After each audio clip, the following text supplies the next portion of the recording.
thing here. Hey.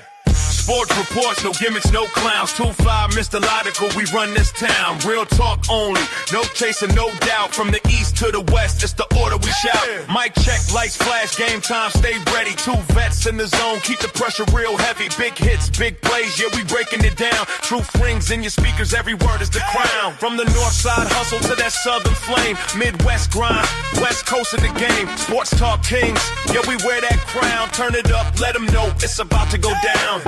Sports reports, no gimmicks, no clowns. 2-5, Mr. Logical, we run this town. Real talk only, no chaser, no doubt. From the east to the west, it's the order we shout.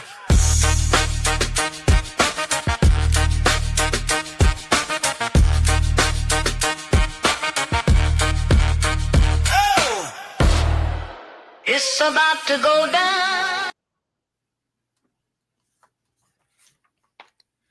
Yes. Happy Friday, one and all. Sports Reports is ordered is here. And guess what? Picks, and more picks. We got NFL picks, college football picks. And guess what? We might even sprinkle in a little basketball for you. So do me a favor out there. Like, review, subscribe, share, rate, do all the free things. Do all the good things. And yes, we are wherever you get your podcasts. So, Mr. Logical.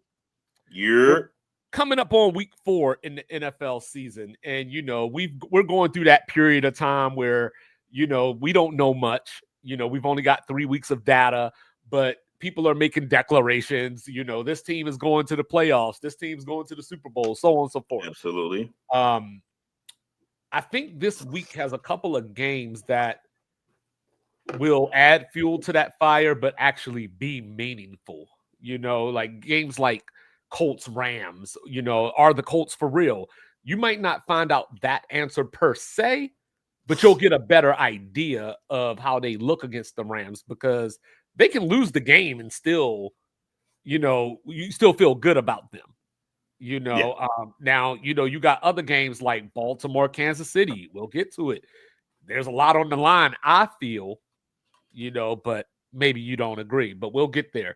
So taking it from the top, I told you on Tuesday, and I am going to hereby repeat myself. I don't care if it's Jaden Daniels or Mariota. It's Mariota. I do not care that Terry McLaurin is not playing. Tell me why I should feel the Falcons. All right.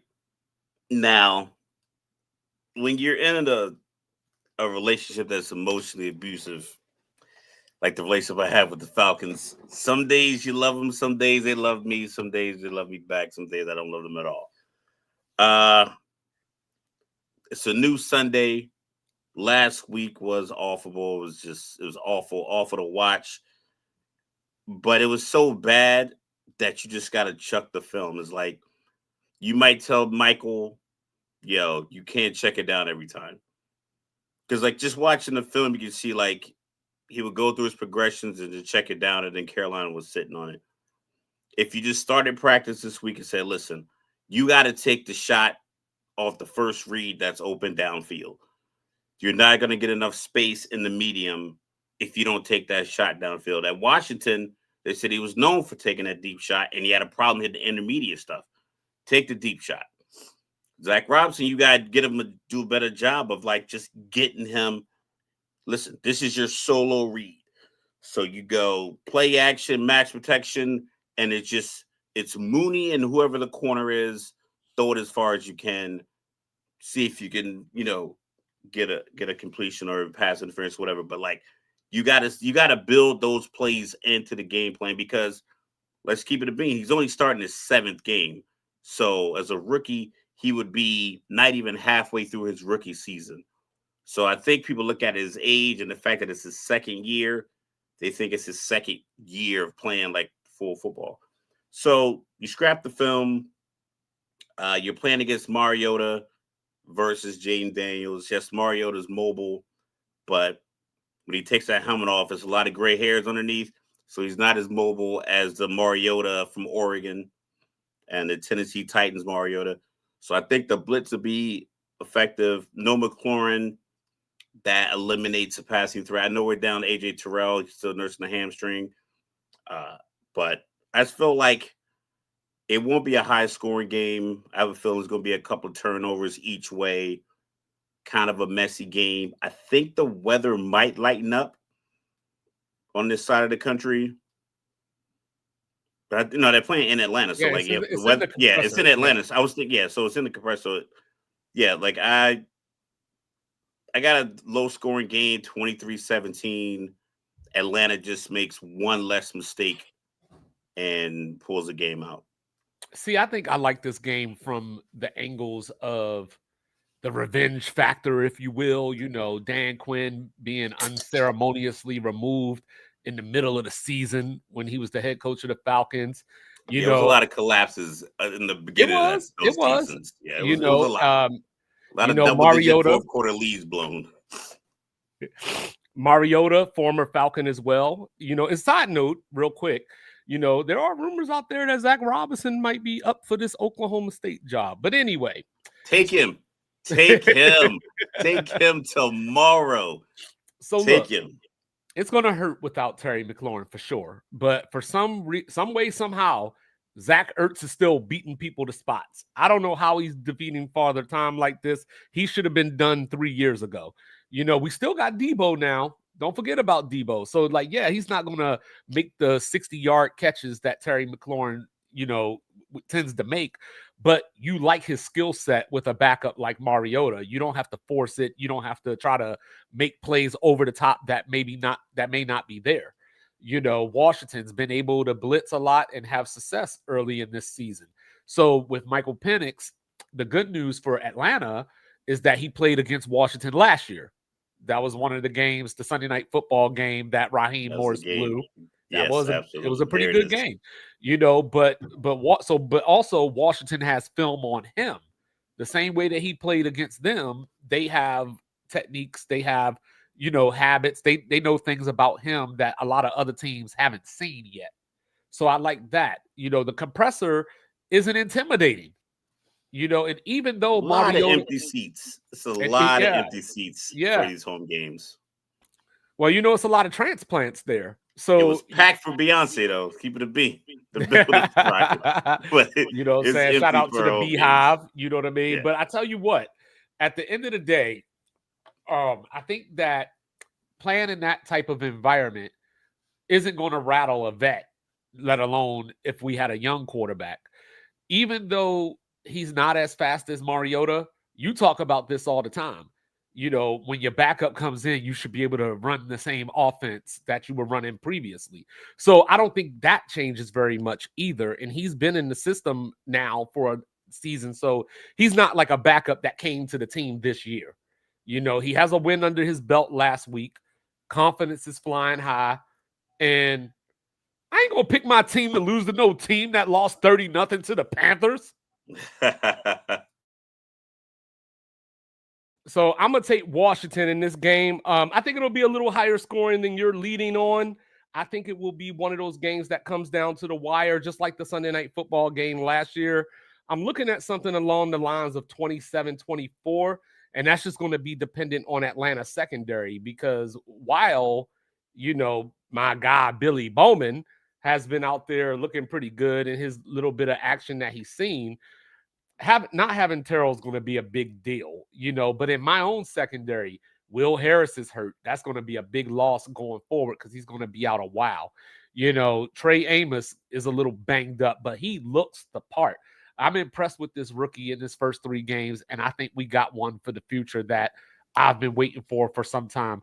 But I think you lean on the run game, make Atlanta show that they can stop the run game, and you just build from there. Yeah, like I said, I'm not a big fan of how the defense is built. I mean, I don't want to beat that dead horse. But the players in the secondary, the young players in the secondary, mainly the safeties, nickel corner, safety,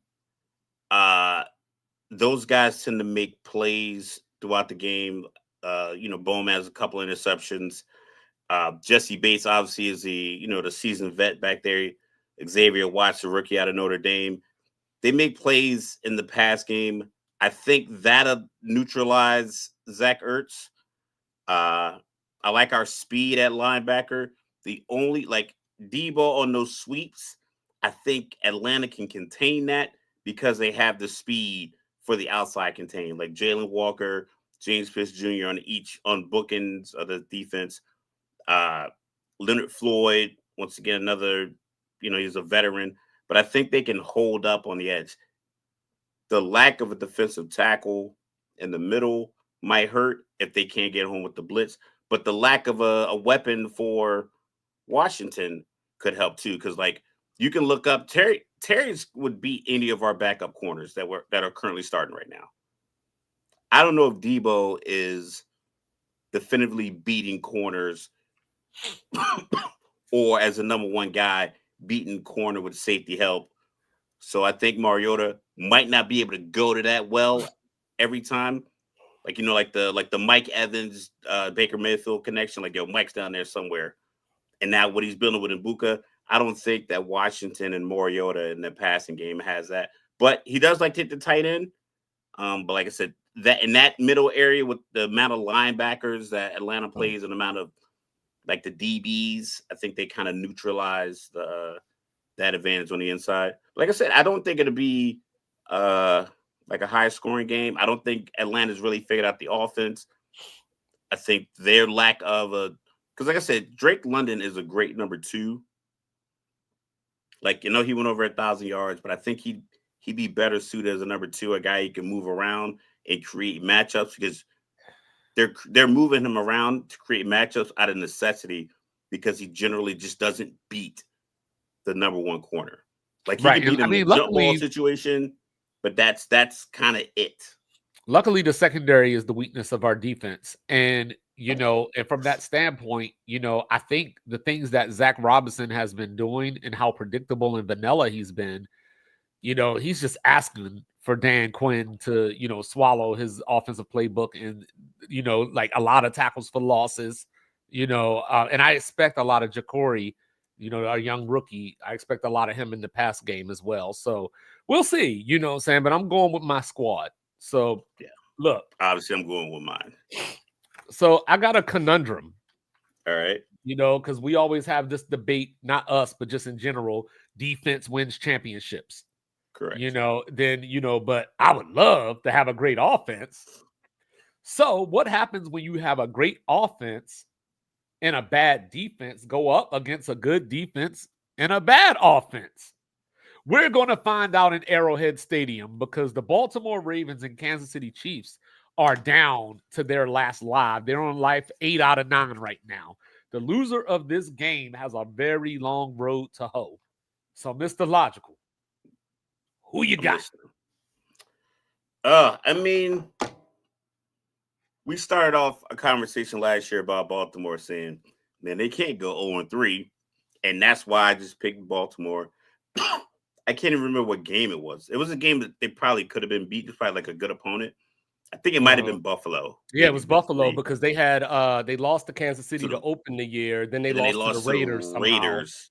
And then it was Sunday Raiders night or the Browns or something like that. It was the Raiders. And then they lost. It was Sunday night football at home. I was like, there's no way they're going to go 0-3. But someone's going 1-3 or they're both going 1-2-1. I would have to give the edge to Baltimore just because the availability of their playmakers. And I know defense wins championships and you can lean on defense. Baltimore just has guys that can make plays offensively that they're going to get loose. Lamar's going to stretch a play out. When he's dropping back like that and he's losing 11, 12 yards when he gets sacked, if one time Kansas City doesn't get to him and he can get back out, that's when Zay Flowers or D-Hop is just standing in the end zone and he's one hand catching the ball in the back corner. I just feel like that's going to happen 2 or 3 crucial times in the game. It's going to be a situation that Kansas City is going to need the ball back, something like 14-6. They only got a couple of field goals. They need to get the ball back. They need it back. 3rd and 11, They're going to have Lamar boxed in. He's going to wiggle out, convert the third down. Baltimore's going to go on to score, and that's going to be like the momentum killer. And it's going to be early. It could be like halfway through the second quarter, but something like that is going to be like the backbreaker. Then Kansas City is going to be trying to play catch up, and they don't have the horses. Like, they have to play perfectly defensively, and they have to make special plays offensively because they don't have anybody to make like the regular play. You know what I'm saying? Like, just 3rd and 10, Kelsey run a little wiggle route or something, get open, catch it, move it. They don't have that guarantee locked in. So it's going to be, they got Tyquan Thornton. You're going to have to catch best receiver in the NFL, it looks like right now. you're gonna have to catch, like, you're going to have to fight off double coverage and catch this pass, because if Baltimore is smart, they should know, like, that's your deep threat. Hollywood Brown, they've had him in camp. They had him on the team for a couple of years. He didn't do much. So that, I think that's been the problem. I want to pick Kansas City because I trust their quarterback more. Not like I don't trust Lamar. I just think that Mahomes, he just makes the plays that keeps his team in the game, even though they're 1-2 in the season. It just seems like the ability to give it to Henry, take Henry out, run the screen game with their smaller back, the 2 tight ends, any kind of 2 tight end set, Lamar in space. I just feel like they had such crushing losses where they scored a lot of points. They lost 2 games where they scored 40 points and 30 points. So that's the only thing that scares me, because they should be 3-0. Baltimore easily should be 3-0 or 2-1 with the battle with Detroit. But if Henry holds on to the ball in those 2 games, they're 3-0. All right, well, watch this. I got something for you. All right, here you go. I'm putting my nuts on the table. I'm taking Kansas City. I'm taking Kansas City because at this point in time, Baltimore is nothing but a name. People are looking at Lamar Jackson and Derrick Henry and going, there's no way. There's no way. Hey, we just said that a couple of weeks ago. Can the Chiefs go 0-2? You know, like, so this, like, Baltimore, that defense, and, you know, Xavier Worthy's coming back. You know, so he'll have one of those playmakers that can get down the field a little bit or take a shorter pass, because they had to throw a little, you know, those little slants and those little crossing routes. You know, you got 4-2 coming across, and you ain't got nobody to catch them. And you know, and that's the thing. Like last Marlon week, Humphrey, that turbo. You know what? You're partially right, because Marlon Humphrey might be able to catch him because he ain't gonna cover a damn person. You know what I'm saying? But with that being said, you know, Kansas City, the problem is they can't run the ball. And Mahomes has been the leading rusher. He's still the leading rusher for this season. The rest of Kansas City running backs, like right now, are averaging combined 63 yards rushing per game. Mahomes is the leading rusher by 33 yards over the totality of these 3 games. Now, that's what scares me, you know, is like at some point you're going to get hurt. You know, you just keep playing in danger, running in traffic. Somebody's going to blindside you at some point, you know. But until that happens, I'm rolling with the Chiefs because they got the heart of the champion. You know, Spags, this is a Spags special. You know, slow Lamar down. You know, what is it? Cut this head of the snake. Yeah. You know, and, you know, so you're going to have to force Baltimore to play a grind out game, which you wouldn't want to do any other season. You know, because that's their style. But so far, they haven't shown the ability to do that.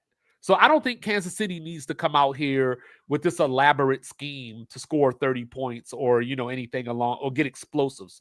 You know, I think that Kansas City just needs to not turn over the ball and force Lamar to beat you, you know, because people undervalue how good of a passer Lamar is. But it's a difference between you're a good passer and we need this right now. So take and we saw this. I think that conversation's been had a lot. The numbers don't bear it out. And I know we talked about this all the time. Like, I have awards up here and all the numbers can be conflated and moved, and you can make it sound better than it is. Manipulating the system. Yeah, because this is copy and paste. I did this stuff, but you know how it goes. You just had to be there. But like it does. You do move the numbers around. You tell an accurate story, but you do move the numbers around. I think with Lamar, you look at his all-time passer rating. I think it's ahead of Aaron Rodgers or something like that all time because he's eclipsed enough games for that to count. Passing percentage every year has gone up, and everyone still says, "Oh, can he make the 3rd and 8 throw?" It's a weird argument Because but Baltimore loses games late. I kind of understand it, but I think that comes down to previous years. He didn't have like the type of wide receiver core I think he has now. I think the core he has They're the now, same dudes. it's like with D Hop there, Zay Flowers being a big play guy.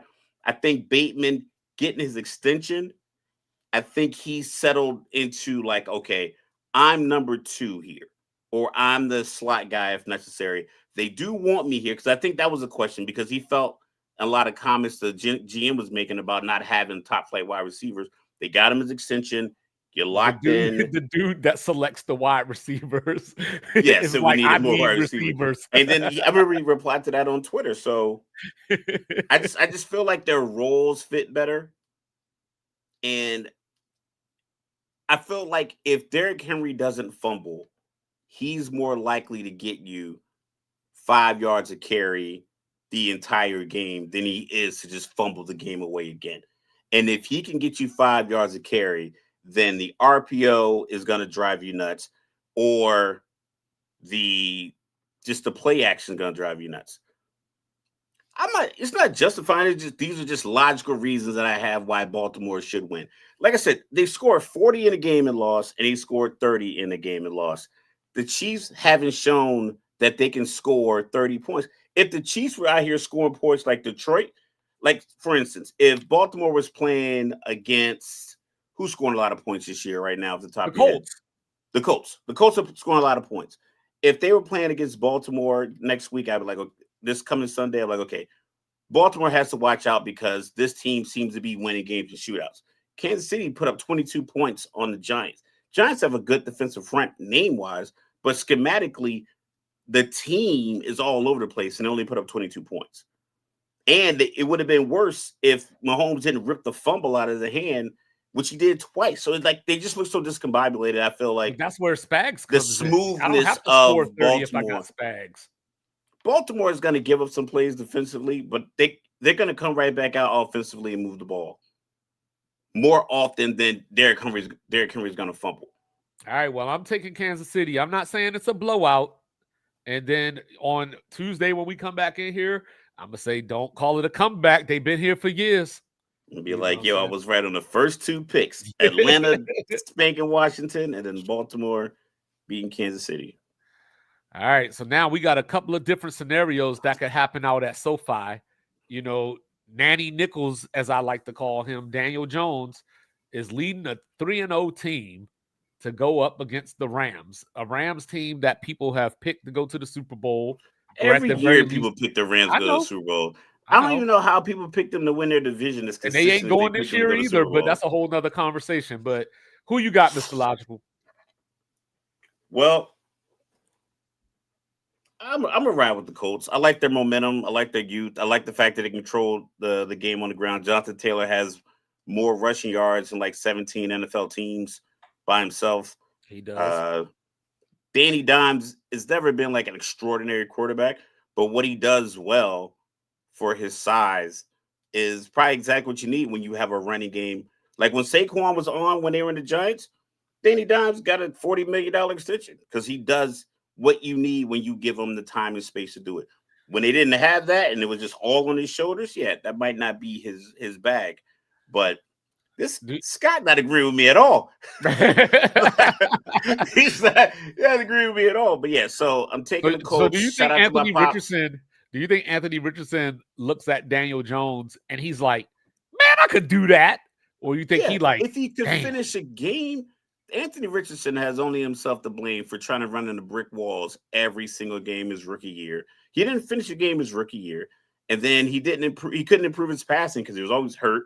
It's like you allowed space for the team to go grab somebody else. He had an opportunity. He's drafted number 4 overall. It's unfortunate, but if you're not available, and then when you're available, you're not consistent, is like you have to evaluate that. Availability and consistency are probably the 2 biggest attributes for a quarterback. If you had a quarterback pie of attributes, availability and consistency probably had to take up 15, 20% each of 100% pie. So, and I do agree with that, Scott. Because we got Miami. who were the Colts supposed to beat? The Colts were not supposed to have 3 wins. Who had them 3-0? Like, that's a different thing. I didn't have them 3-0. You picked them to win the division. Well, that's because I had them win the division at 10-7 or 9-8 because it's the AFC you South. believed in them a lot more than I do. Well, I believe in them because my, first. I mean, I believe in Joe Hendry. You know what I'm saying? That's tangible. I like I said, I like the fact that Daniel Jones is elected as a team captain. That's a big deal for a guy to come in in the offseason and be elected captain. I thought that was a big deal. And I didn't feel like there was any controversy when they didn't start Richardson. I didn't think it was going to tear the locker room apart. Like if Jacksonville didn't start Trevor Lawrence and if they kept Mac Jones, they started Mac Jones. Mullen. I think that would have torn at the fabric of the locker room. The fact that they started Daniel Jones, you didn't hear about any tiffs or any riffs coming out. The owner seems to be really involved on the sidelines. I like what they're doing. Yes, they were a penalty call away from being 1-1 and now 2-1.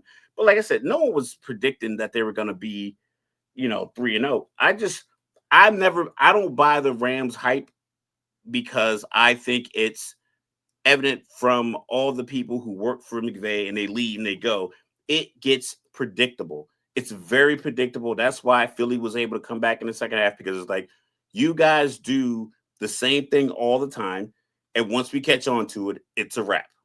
It's simply predictable. Look at all Zach Taylor, Zach Robinson, all these guys who leave McVay because they had a cup of coffee with him and they go to these other places. And then the second half of games, the second half of seasons, a lot of these guys get figured out. I think the Rams are 1 foot out of the door. Hey, to be fair, Zach Taylor did coach a team to the Super Bowl. So did Dan Quinn, but you're not out here screaming from the top of the mountains because he coached a team to the Super Bowl. So did Sean Payton. I don't like him either. Why you people act winners? like you came in?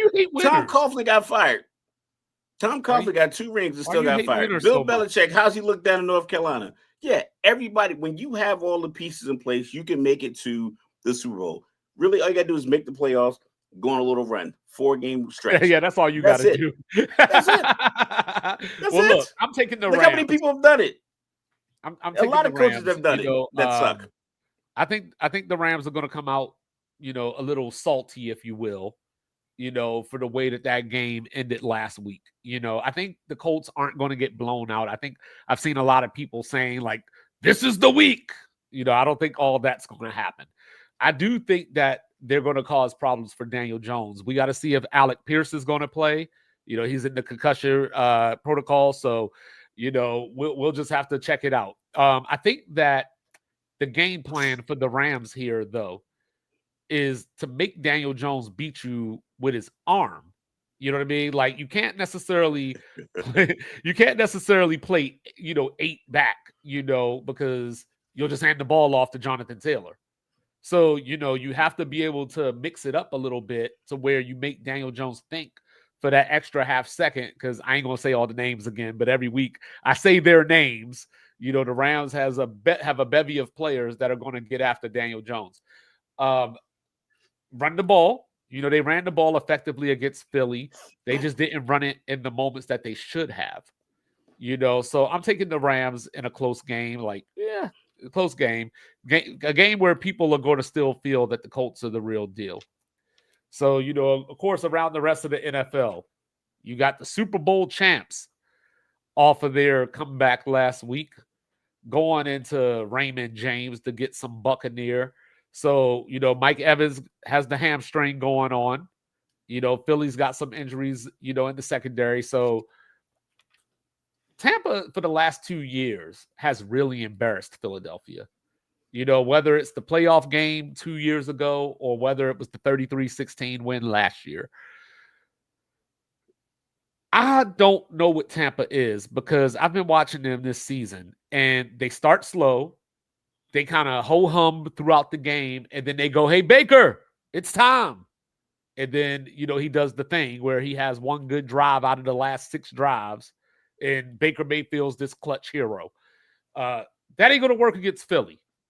You know, I think that they're going to be able to get pressure on him, force some bad throws. And if Mike Evans is not out there, it's going to be I think they ruled him out. Okay, it's going to be a new dynamic. You know, not because they don't have capable receivers, because Emeka Ibuka has obviously looked the part so far. But I don't know if Tampa can run the ball well enough against Philly to just make Baker's life a little bit easier. This is going to have to be a Baker, you were the number 1 draft pick special. You know, I think Philly will be able to run the ball. But the only question that I really have, because this is football, right? This is sports. There's always a team out there that has your number. You know, Tampa's won 4 out of the last 5 against Philly. I'm going to take the champs. Yeah, I'm taking Philly. I'm taking Philly because, like, there's a lot of football on. You get 3 games on TV. You can watch a couple on your phone. I've watched Tampa Bay for 2 whole games out of their 3 games. The Atlanta game, I felt like Baker is clutch because he has a short memory. You can tell he doesn't get rattled. He doesn't get frazzled at all. But, you know, some throws can be errant every once in a while. They aren't, I don't think they have a tight end that kind of, so it's either Ibuka, Evans, or one of the 2 running backs in the pass game or in the run game. The defense is good. They still blitz. But Houston had him in like 4th and 10 before Baker made that scramble on Monday night. And Atlanta had an opportunity to tie, but Younghoe Koo missed the kick. And each one of those games, you felt like Tampa Bay should have been further ahead. Just because if you're watching Houston, if you're watching Atlanta, neither one of them offensively looked like a team that had a chance to win in the 4th quarter, the way the offenses were performing. But I felt like Tampa Bay kind of kept them in it. I don't think Philly's going to. They do get Chris Godwin back this week, though. I don't know how long he's been going full speed, but I imagine he has to be on some kind of pitch count. Excuse me. But I think Philly's consistency. I think Philly, they have a weird chip on their shoulder because for some reason people don't like the way they're winning. It's weird. It's a weird thing that happens. I think it happens in sports. I remember I was talking to my barber a few years back, and he was talking about when the UConn women had won like 80 or 90 games in a row. And he said it wasn't good for sport, like women's sports, because it's like there's no one that can beat them. I'm like, well, shouldn't that make you want to tune in to see if somebody can beat them? Same thing with Floyd Mayweather. Remember Michael Schumacher, Buster Douglas, Mike Tyson, Michael Schumacher in the F1 racing in Europe. They said it was he had the finest tuned Ferrari in the world. It was like no one was gonna catch him. So it made people not want to watch the race. When people are playing Philly, it's like tune in to see if they're gonna lose, and then they get mad when they win. Oh, they didn't look good. They didn't look that. It's a very weird conundrum from them to be in. I just think consistency, they're big on defensive line, they're big on the offensive line. They're going to run the ball effectively. The quarterback makes timely throws every week, week in and week out, and he could take it for 7 or 8 yards and slide down. It could be 3rd and 10, and he can run, and instead of lowering his shoulder and take a hit, he'll slide and be like, all right, it's 4th and 2. We're going to go for it. Philly has this weird dynamic. About 2 years ago, one of the things that we talked about a lot was load management in the NBA. Why these players aren't playing. This is bad for the fans, So Philly seems to load manage in game. It's almost like they're playing cat and mouse, hey, what can you do? Like, we'll play good enough to make you punt every so often, but what kind of league can you? Oh, we need to turn it on now. That runs out at some point too. You know what I mean? But I just don't think that Tampa is the team to force them to have to do that, because I think that Tampa's offense has been so stagnant that Philly can just ease their way to a win. Where the game could be close, like the score on the scoreboard can be close, but you just never felt that the game was in doubt. Yeah, So if Philly gets that interior pressure the way they were getting them on those field goal kicks, then that's a problem, because Baker is listed as 6 feet tall. Well, this So is also he's got to get out of the pocket, because if they collapse it from the inside, especially with the guys, the athleticism that they have on the inside. So even if he tries to scramble, Jordan Davis can still catch him. So that's the difference that Philly has. Like, Philly has an element of where I'm a rush 4 if the quarterback breaks contain. One of my 4 defensive linemen, at least the biggest one I have, is still footstep for footstep just as fast enough to catch your quarterback. But this is appreciate you, sir. But this is also Todd Bowles, right? He's going to sit in the house. He's going to sit in the house. I need Jalen to make him pay. You know what I'm saying? Yeah, you got it's gonna be man-to-man out coverage, there, and when it doesn't get there and everyone's back's turned, he's just gonna just run up the middle. He won't do it. You got Arthur Juan out there. Just throw the ball, throw a post route. He won't do it. That all-out blitz stuff. Like, I saw one very creative blitz he had against CJ Stroud that was like perfectly timed. He might get that off, but if he tries that early and it doesn't work, Jalen's taking off up the middle. Right. To the point where it's like, if it happens twice, you can't do it again. Remember the playoff game with Tom Brady and the Rams, and he sit the house for some reason on 3rd down, and Cooper Kupp was wide open in the middle of the field? Mm-hmm. Can't do it. So then you got the Green Bay Packers Sunday Night Football playing against the Thumbsuckers, going into Jerry World, where the Cowboys try to remember what defense is. This year's Cincinnati Bengals, trash. This year they traded Michael Parsons, dumb. They got Dak coming off an injury, and he looks pretty good, but now CD's hurt. So look, Green Bay coming off that game against the Browns. Offensive line issues, injuries going on. But I don't know if Dallas can exploit it, outside of Kenny Clark maybe wanting to have a y'all traded me game, but that ain't enough. The secondary isn't enough. The linebackers aren't enough. Josh Jacobs has been pretty mid this year. 3.1 yards per carry. He's got some little injury going on. He's not practicing, but he's playing. I think Jordan Love just sees Dallas and he goes dinner time. And I think that's what's going to happen on Sunday night. Dallas hasn't shown that they can stop the passing. Like, I thought the Russ game was an anomaly because it was a division game, and Russ was hearing the chatter about getting benched. And then, he goes off for 455.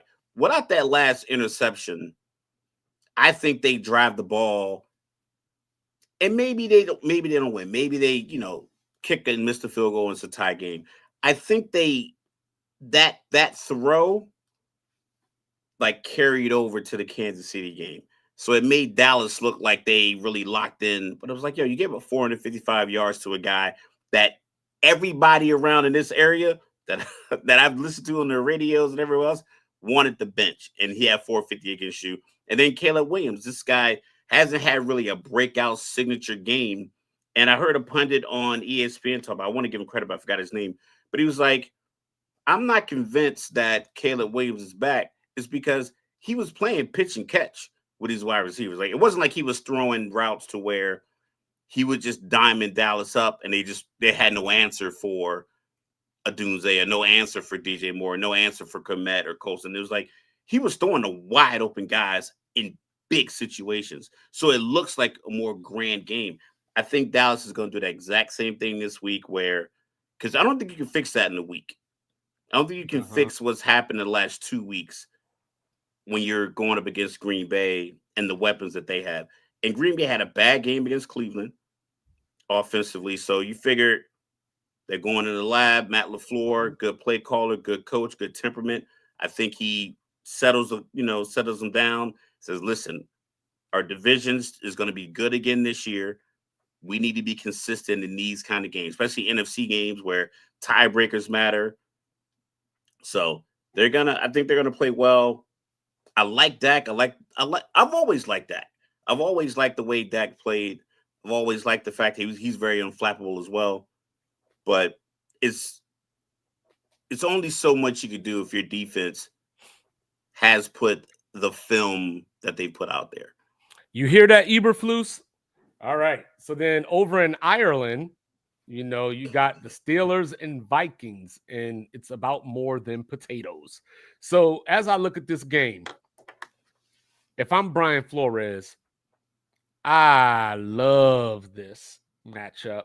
Aaron Rodgers, because he's so keyed in on DK.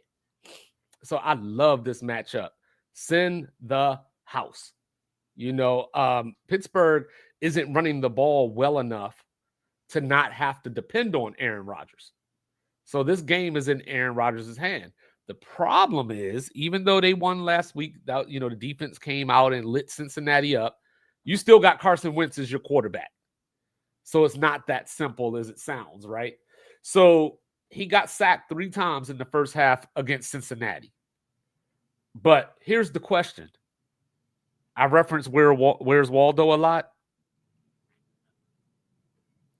Where TJ Watt at? I don't even remember saying his name since the season started. Bags, I don't even remember saying his name. Have you got that check? And guess what?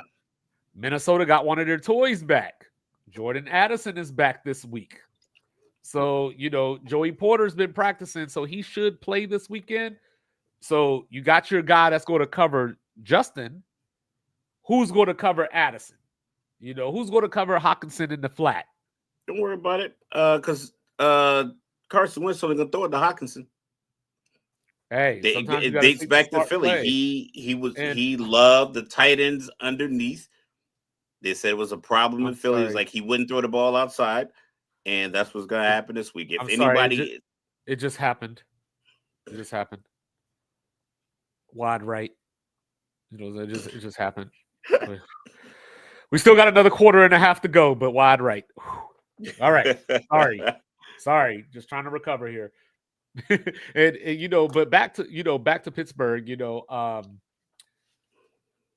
I don't know what their game plan is, and this is your wheelhouse because you talk about they Arthur need Smith. to play fucking better defense. And Arthur Smith is that what it is? Terrible. Okay, that's what I was waiting for. They need better defense. You can't give up 30 points.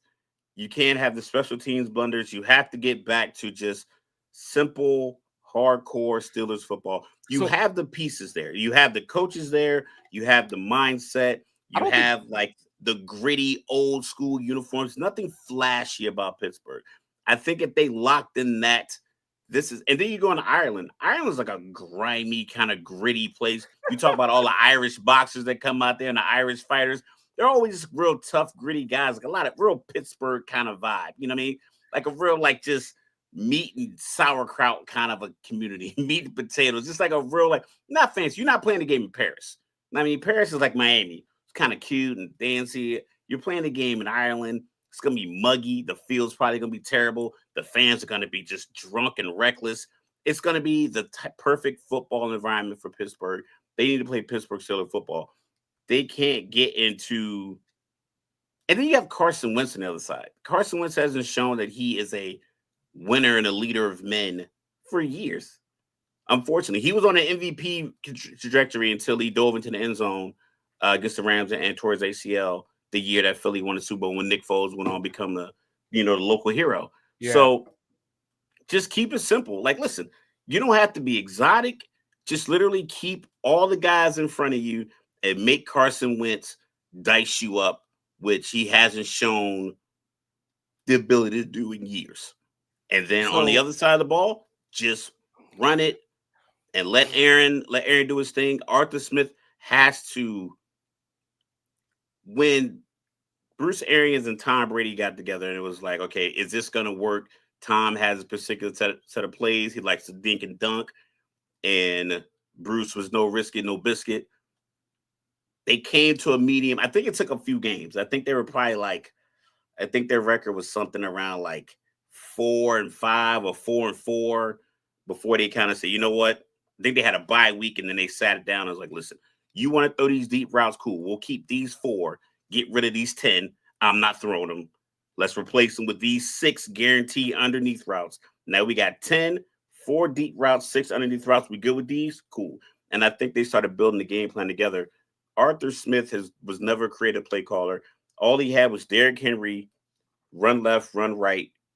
Tannehill, play action, roll right, roll left. Look for A.J. Brown. Like that was the plan. Like that was. Well, I could have done that. So I'm taking Minnesota because I like Flores versus Arthur Smith. I also don't know what's scarier, the fact that the Steelers are averaging 2.8 yards a carry, or the fact that the Steelers got 5 turnovers from the Patriots, and the Patriots still had a chance to win the game late or to go to overtime late. So I'm going to take Minnesota. Yeah, I'm taking Pittsburgh. Shout out Mike Tomlin, Bad News VA. We in the building. All right. You know, I try to be a nice guy, right? I meet new people, introduce myself, give them a little salutations.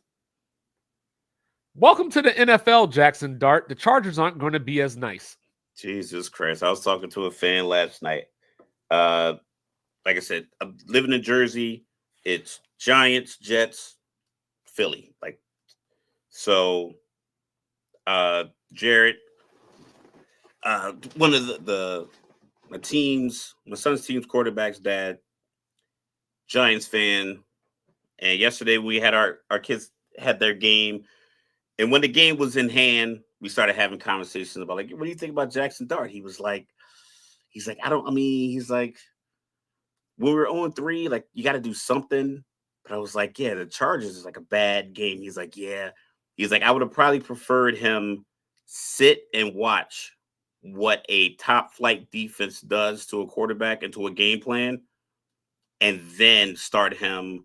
I believe next week they might have New Orleans. Something, yeah, I believe so. You know, that's a kick. You know, that's a cakewalk all day. Hashtags Saints and Aints. But maybe he figures like, yo, let me throw you out there with the Chargers, see how you handle it, and give you a bounce back game against New Orleans. I don't know, like the good news so he doesn't go into the game after New Orleans thinking like, oh, the NFL is easy. All right, let me get you this difficult game against the Chargers, which they're gonna lose. I'm thinking something like 27-10, 27-6, like maybe an ill-timed fumble by one of the backup running backs for the Chargers, and they get a field goal out of it a couple of times, or like a punt return. I don't see them moving the ball. They don't run the ball well enough to get the Chargers out of their too deep shell, so you're not going to be able to throw it. The Chargers are probably giving up, if I had to guess, maybe like 11 points a game this year, maybe 12, because I think it's less than that. I think it's Kansas City put up 21. The Raiders got 9, so that's 15 in those 2 games, and then whatever happened got last 13. So yeah, so we're looking around like 13 points a game. Give or take 13, 14 points a game. So the good news is the Chargers are coming from all the way over there. That's the good news, is that you hope you get a sleepy team that starts a little slow. They'll turn it on at some point because they're not a team that's necessarily built on precision, even though Justin Herbert has been one of the leading passers in the NFL. But the Chargers are more of a attack you on the ground, beat you up, wear you down type team. So it's not like you have this prolific offense coming in and, you got to try to worry about shutting them down. So I think the style of play that the Chargers employ will keep the game a lot closer than it should be. I do like your final score, but I just think that'll happen late. Like I think they get a touchdown late that pads it and makes it look a little bit better. They're gonna get. I think a pick 6 is inevitable because you're gonna want to get the ball to Neighbors. I think the Chargers are gonna do a great job of either baiting you into that throw. Yeah. They're going to have Derwin James all over the place. It's just going to be so many different looks that he probably hadn't seen before, and he's gonna have to figure out a way. How do I get this ball through here? Because they have decent receivers on the Giants. Slayton's a good receiver. Robinson in the slot. Wan'Dale Robinson, yeah, good slot receiver, shifty, not better than Lad McConkey. And then Neighbors is your big play guy. But it's almost like it's one dimensional because like we know you're not going to run it effectively up front. Like your offensive line isn't really built to help you run the ball. Yeah, it's kind of ironic. And you're not gonna get a lot of great pass protection either. So it's Scatterbo is a meatball, but like a you Jim can't get 22 Harbaugh type carries dude. running into people like that. Like you can't play a whole game where carry number 16, he's trying to take on Derwin James and a linebacker when it's 2nd and 10 and you're on a 4-yard gain. Like it's not sustainable. Yeah. For a whole game. All right, we'll get into some rapid fire real quick. Saying I don't think we need to do much talking about Broncos and Bengals. Give me the Broncos. Texans and Titans could be the game of the day if you're a sicko like me and like a 13-9 game. I'm gonna just flip a coin and pick Houston, but I wouldn't be surprised if Tennessee won. I'll take Tennessee just because I want Cam Ward to get an interview. He was the number 1 overall pick. Put him on TV. Somebody talk to him. Like the guy was the number 1 overall pick in the NFL, and we haven't seen him since the draft. Like, come on. Yeah, last night let him get a win so he get interviewed.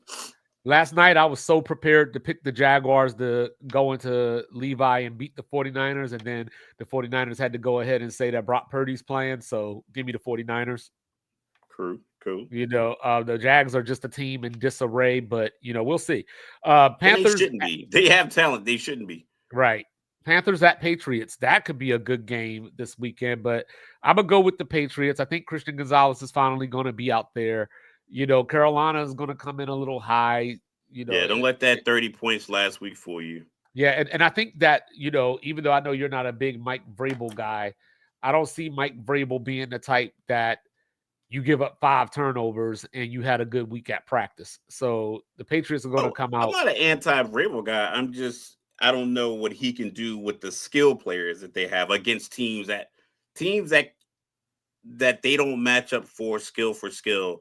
They're in such a deficit. Like if they play a game against Philly, a game against the Chargers, I think even right now, a game against the Chiefs, they're at such a skill position deficit.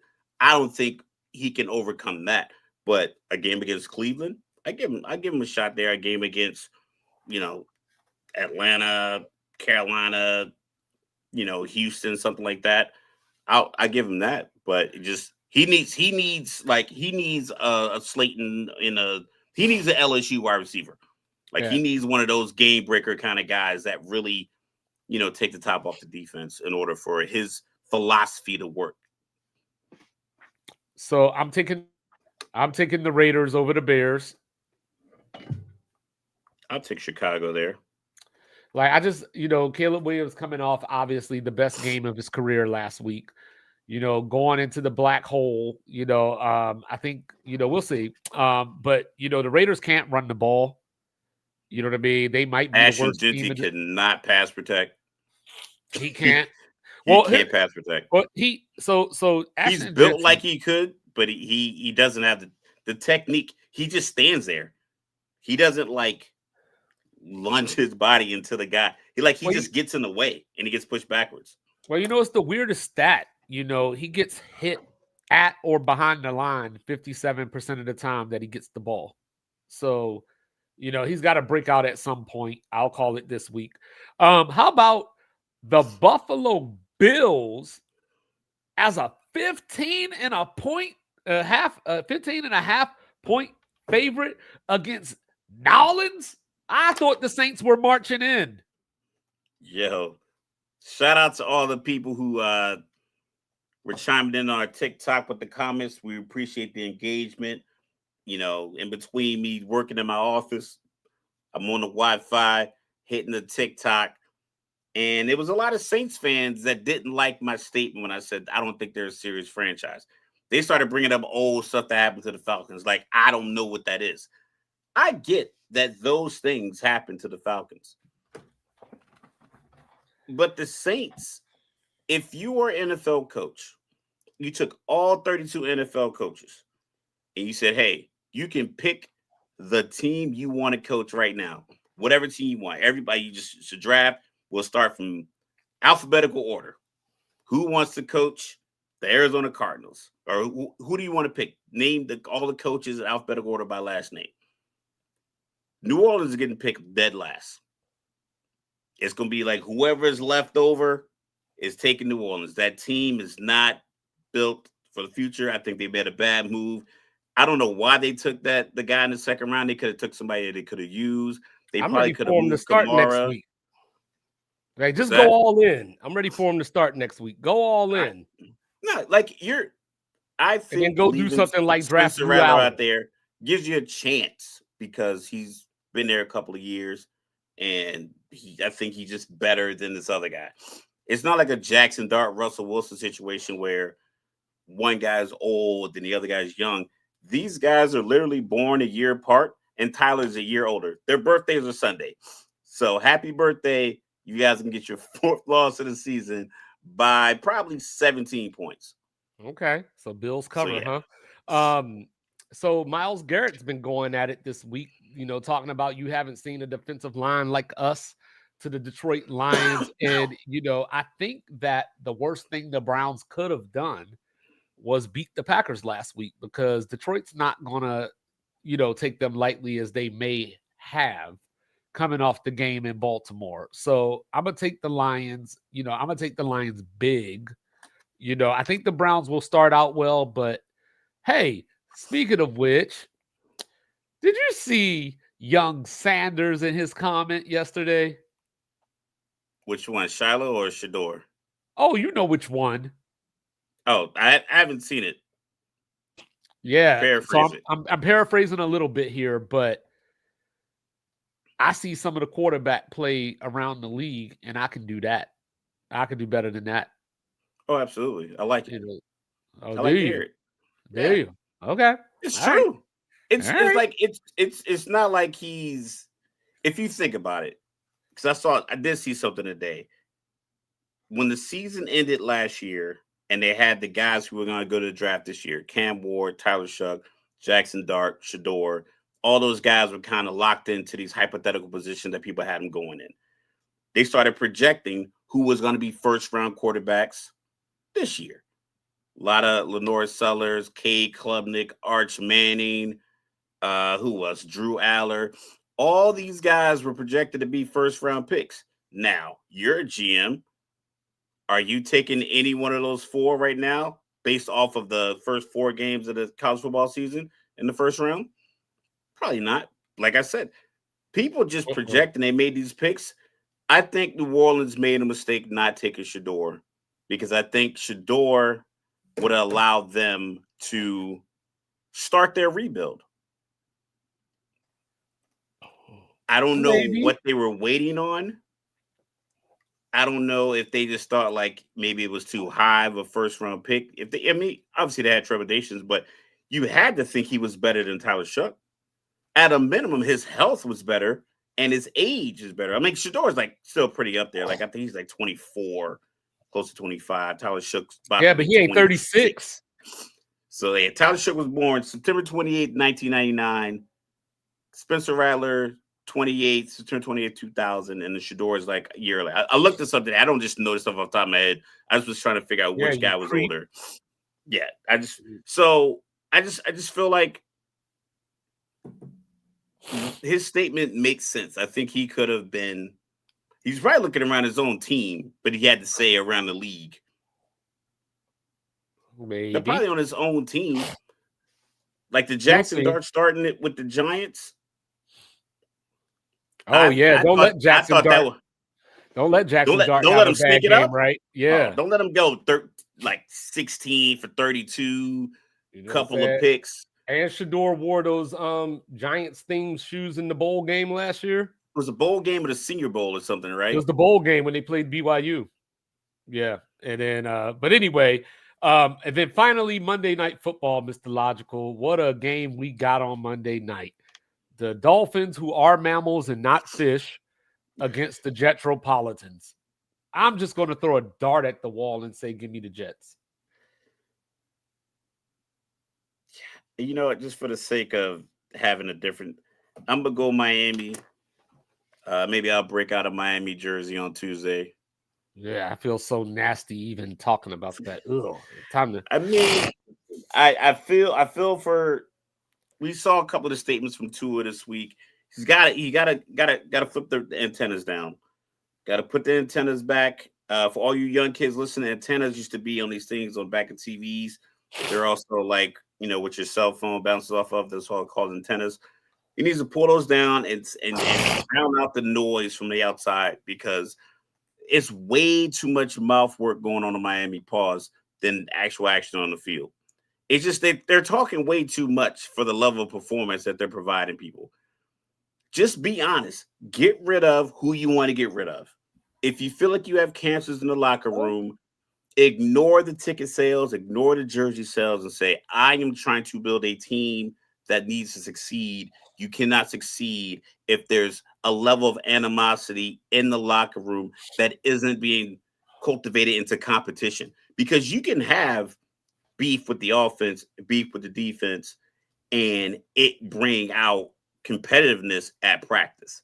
That could work. The Chiefs were angry at each other all last year. After every win, Chris Jones' face was just like, when he was walking up the field, they went 15-2. But if you put a camera in his face after every week, it was not a lot of elation. So you can have that kind of animosity when you're butting heads and you're winning. Philly starting off this year, people probably felt like A.J. Brown wasn't getting the ball enough. Then you saw Jalen Hurts getting into it with the offensive coordinator on the sideline. Like, yo, man, we got to open this shit up. Yeah. Matter of fact, I'm calling the plays now. You just hold the clipboard. You need that. Miami's not getting that. Miami's just getting drama in the locker room that's spilling out to the media, because Miami's one of those cities. It's like New York, it's like LA, where just being in the know with these, millionaires all the time, because a lot of NBA players live there in the off season, a lot of football players live there. So it's just to be just kind of being in the loop and leaking information from inside the loop. It seems to be like the thing they have there. You got to cut whatever that is going on in your locker room. You got to slide it out, because they have enough talent to do better than what they're doing. Right. And I'm sorry, y'all, these allergies are killing me. So, shout out to Dallas Mike. He let me know that the upset alert came through for him last week. He got some coins off of the upset alert. So, Mr. Logical, earlier I had to pick up my nuts and put them on the table. Yeah, pause. All right, let me rub them now, because, I've been trying. Blocked by the FCC. It's gonna be us and Jimmy Kimmel. Well, I've been trying all week, right, to make up my mind. And then I just decided to go real kindergarten with it, right? No guts, no glory. Give me Washington to beat Ohio State. I'm taking it. Yeah, I mean, you were talking about that earlier this week. I know, but I couldn't really bring myself to actually do it or say it like out loud for real and actually like put my name on it. Like, I was just kind of like, I'm thinking about this. I could see it. I'm just calling it now. Give me Weapon X, Damon Williams. Ohio State's first road game. Julia's saying, I know everybody else's experience. Jeremiah Smith got those 2 6'3" corners he's gonna have to deal with. Yep. I'm taking Washington.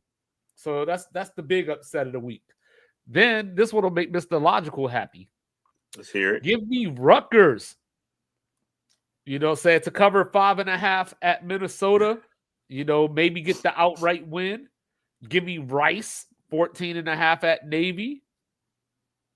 Now, this one I'm going to have to scale back a little bit, because on last Sunday, if we would have had this show last Sunday, I would have said, give me Mississippi State to cover the 10.5 against Tennessee. It's dropped to 7.5. So I'm a chill. I'm a chill. In my FCS sicko game, said, don't be shocked if Rhode Island beats Western Michigan. Give me Pitt upset alert, not money line. but plus 4.5 at home against Louisville. Give me the Colorado State, Washington State 50.5, over 50.5.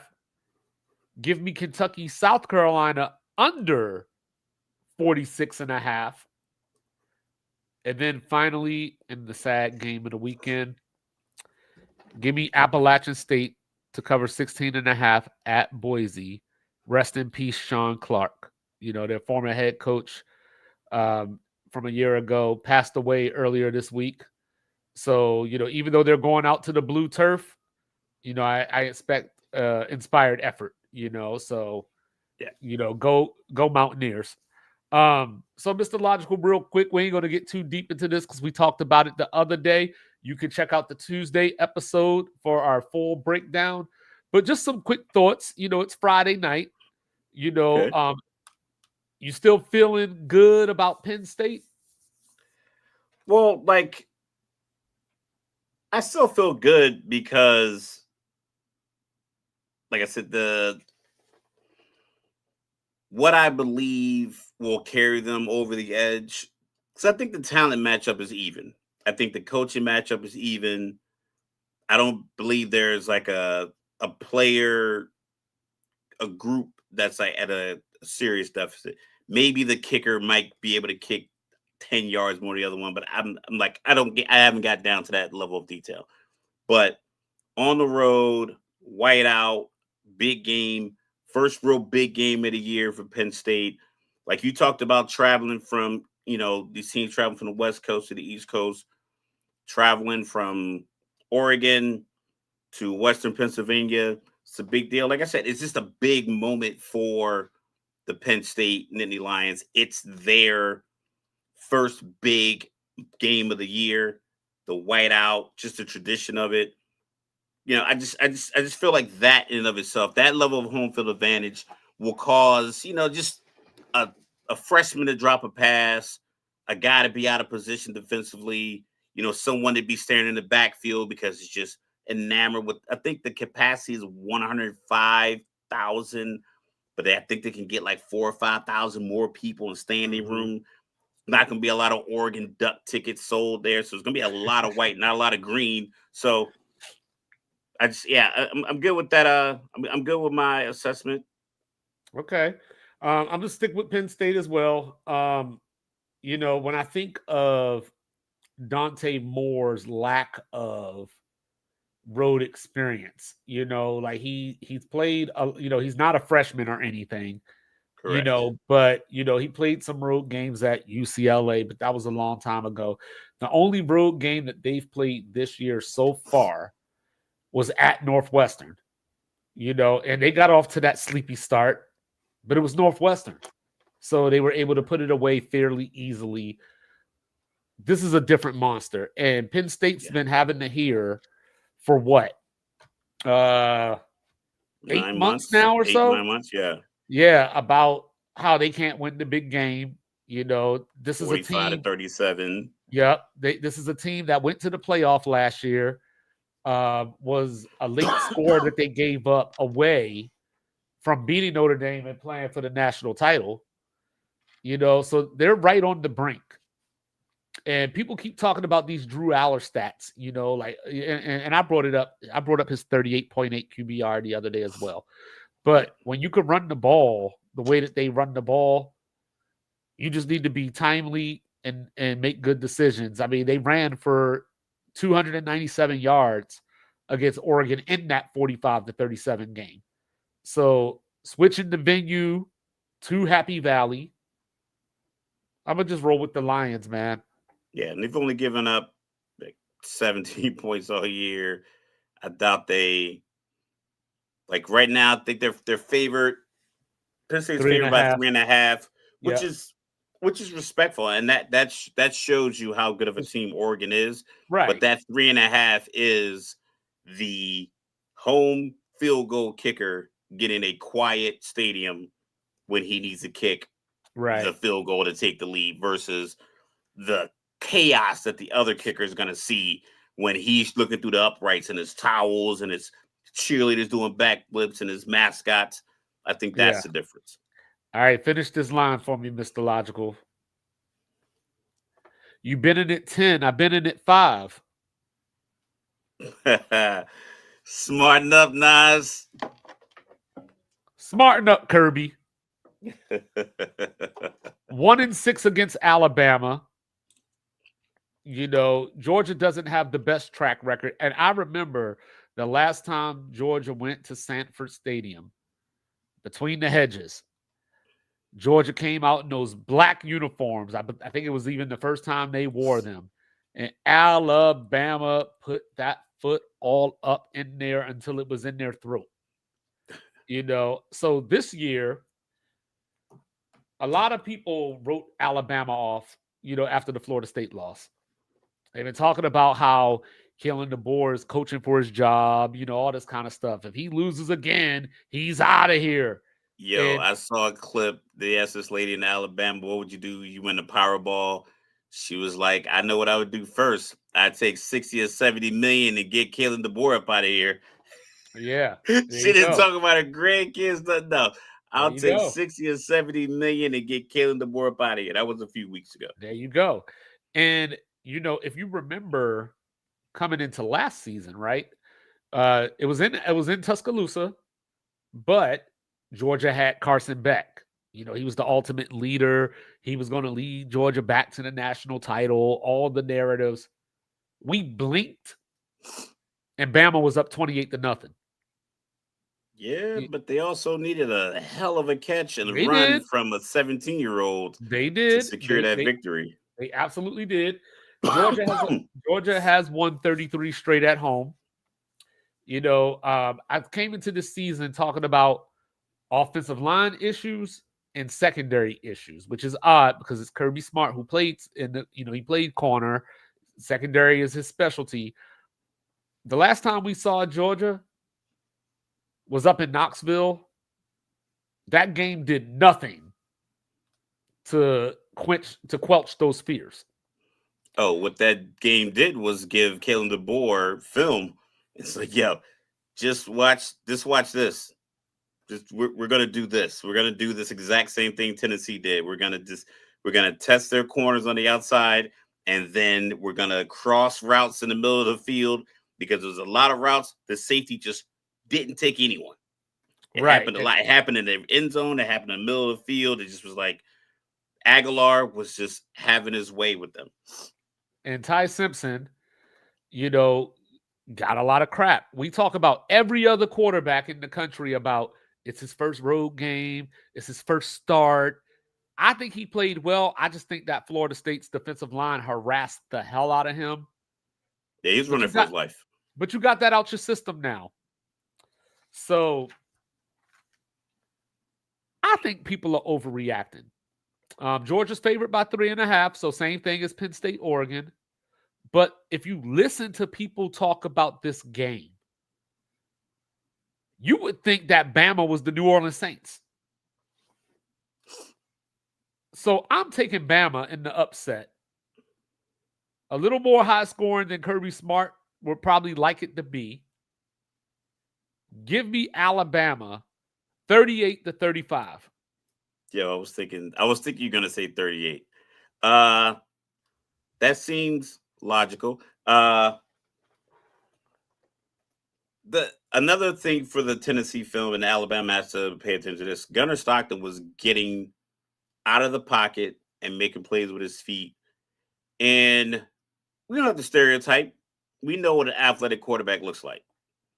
Jalen Milroe,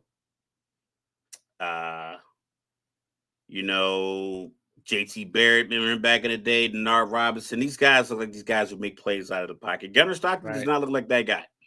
Okay. He looks like a stockbroker. You know what I mean? He doesn't look like a guy that's Stockton. He looks like a Gunnar Stockton. He looks like, like a great tax attorney. But he was playing fearless in between the tackles when he's running the ball. Alabama struggled to stop the run. But I feel like when it's Kirby, even though Nick Saban's not there, it feels a lot like, because there was a lot of dry stitching going on when a lot of these Saban disciples went and got different jobs around the SEC.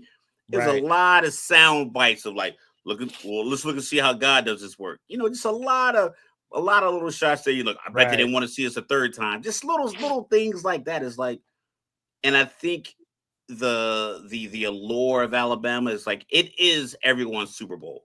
When the Alabama's good, that is your team Super Bowl.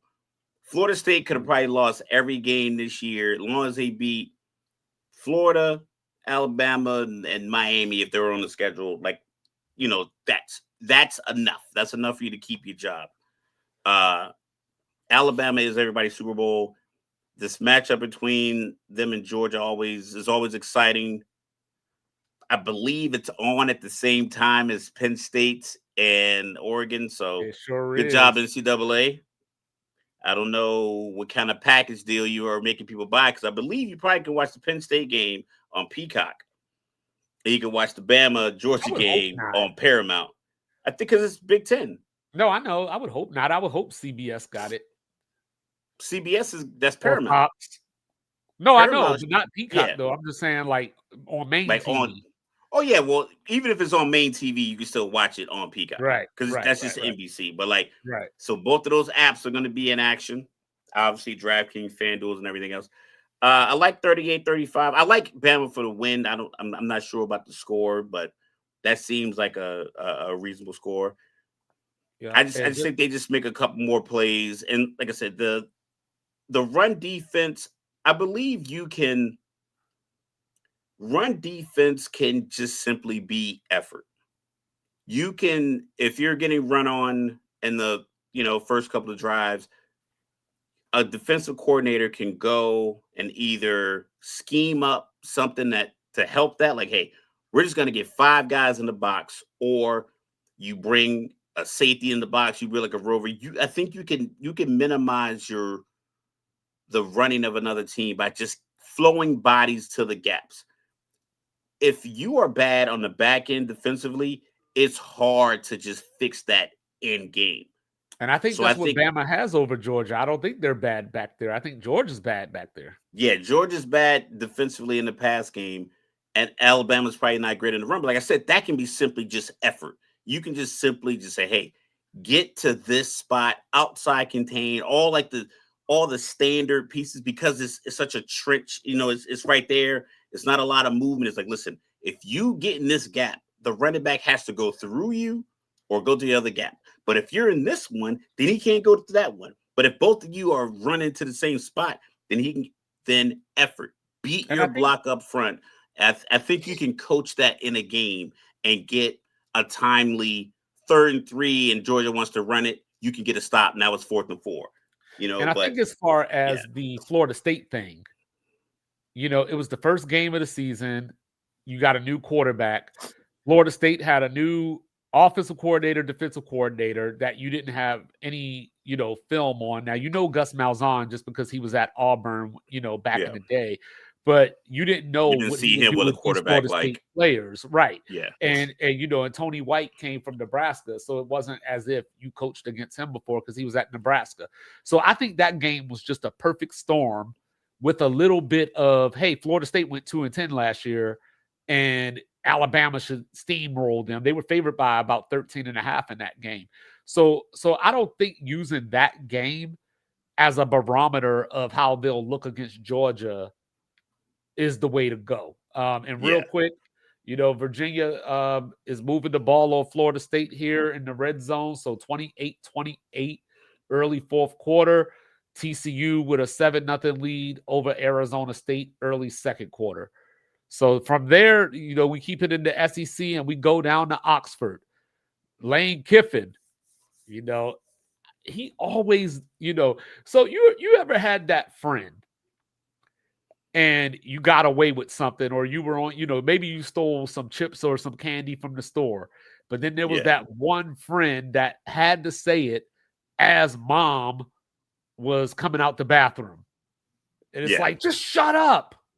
Like, so Lane Kiffin, he used to do this thing, when they would play Nick Saban, he would talk about, like, keep your eye on this one, castle's crumbling, all this kind of stuff. So now that we figured out that his daughter is dating, I believe it was Weeks or off from LSU, He goes, take the over. So first of all, Lane Kiffin, you need to hope that your quarterback is not Jeremy Lin. And that, we got this guy from Ferris State that's taken the world by storm, played against Arkansas, played against Tulane, even though Tulane's a good team, they're not LSU, and now Oxford is just going nuts. The Grove is going crazy. LSU's the better team. LSU went into Clemson earlier this year, and before we knew Clemson was bad, LSU went into Death Valley at night and walked out of there. Now, LSU's offense hasn't looked the best, since the season has been going on. But I take their secondary over Ole Miss's wide receivers. Now, where LSU might have problems is that offensive line, because I came into the season talking about their line as well. But I don't know if Ole Miss has the defensive line to benefit and take advantage of it. Make that a problem, yeah. Right. So when I think of this game, and I'm LSU, besides the fact that Ole Miss is a rival, I'm top 5 in the nation. And I'm an underdog at Ole Miss, whose best win is a G5 team. A good G5 team, but still a G5 team. Touchdown, Virginia. The odds makers know something. Hey, they don't always get it right, but they tend to do better than we think. Hey, real quick though, I'm finally ready to admit it. Football is rigged, man. All week I've been hearing about this 1995. Oh, Virginia and Florida State, and then we got this. Man, Florida State should be anyway.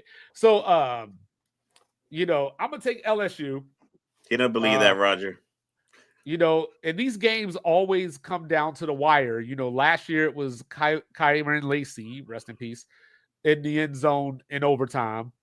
I don't know if we get the overtime, but I do think this is a game that's on the line with about 4 minutes left. And Garrett Nussmeier will announce himself as the new leader in the Heisman race as John Mateer is healing from his surgery. Yeah, and then he'll get drafted by his father, and he'll play for the New Orleans Saints next year. But yeah, give me Ole Miss. I'm just a big Lane Kiffin guy. I like Lane Kiffin in big moments. Not all of them. I just like his swagger. I like the riding the momentum of his quarterback, Trinidad Chambers.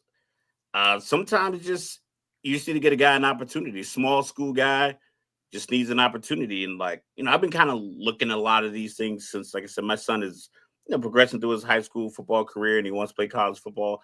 I'm just looking around at all the guys that listen. All you need is a shot. We talked about Cam Ward, number 1 pick overall. He had 0 stars coming out of high school, whereas DJ Ungalele had 5.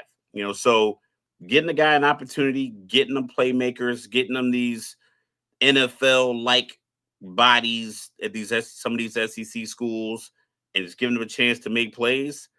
And Lane Kiffin likes to really, we were talking about this earlier in our pre-meeting.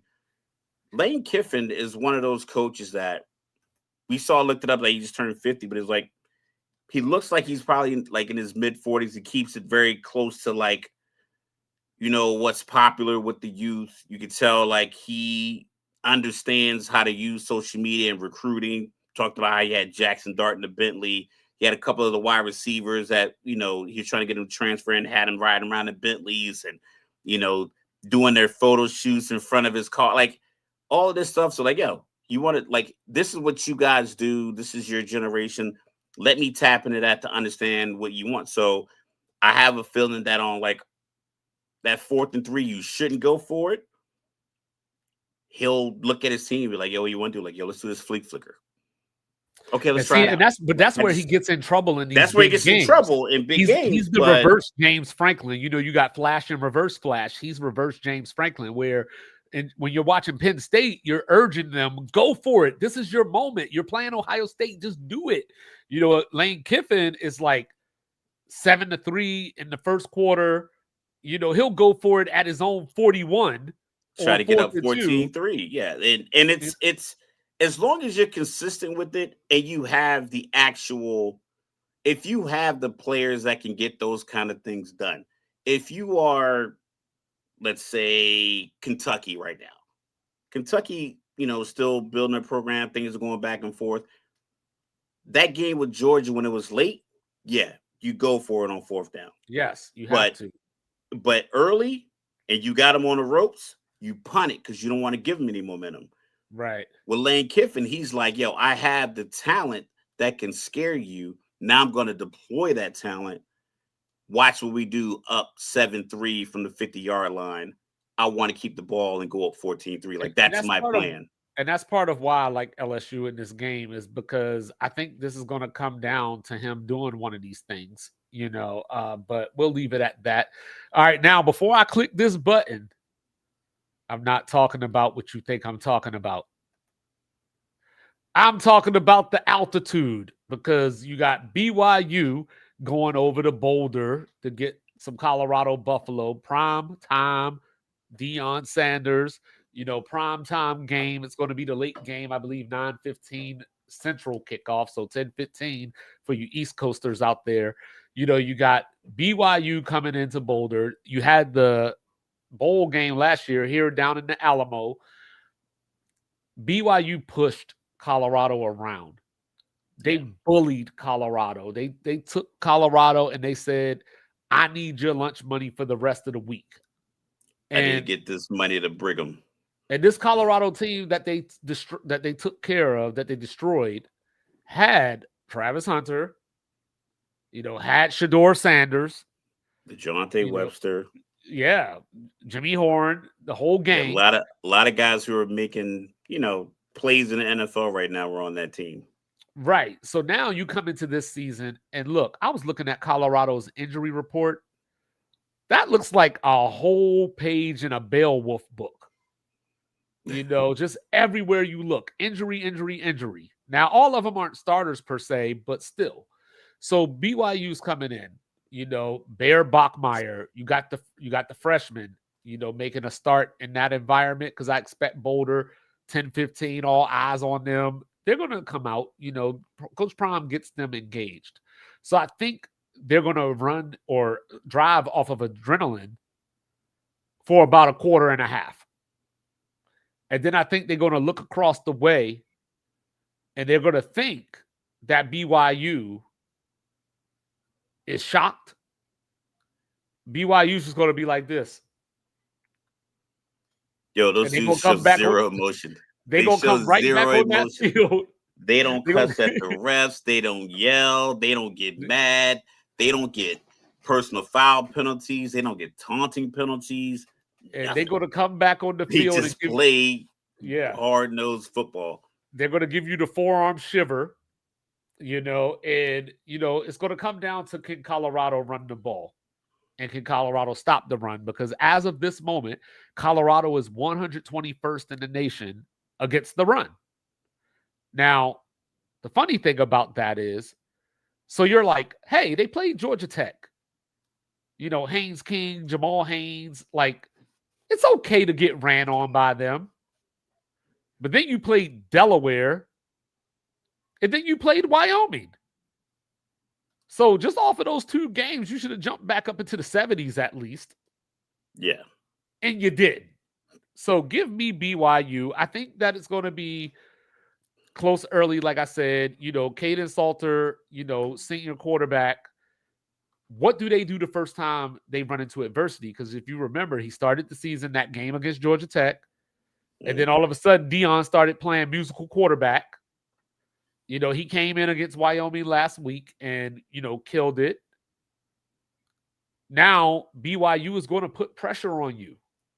They're going to make you have to adjust.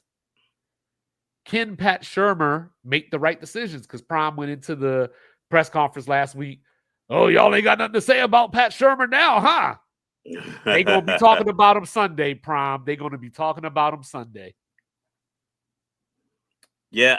I want to pick Colorado, but when you're 121st against the run and you're going to play BYU, and BYU starting a freshman quarterback, not a good recipe. And they probably have like 3 or 4 offensive linemen that are probably like in their early 20s, 21, 22, like grown men strength. We talked about how well they recruit the state of Utah and a lot of the Polynesian and You're right. Pacific Islander players that they have.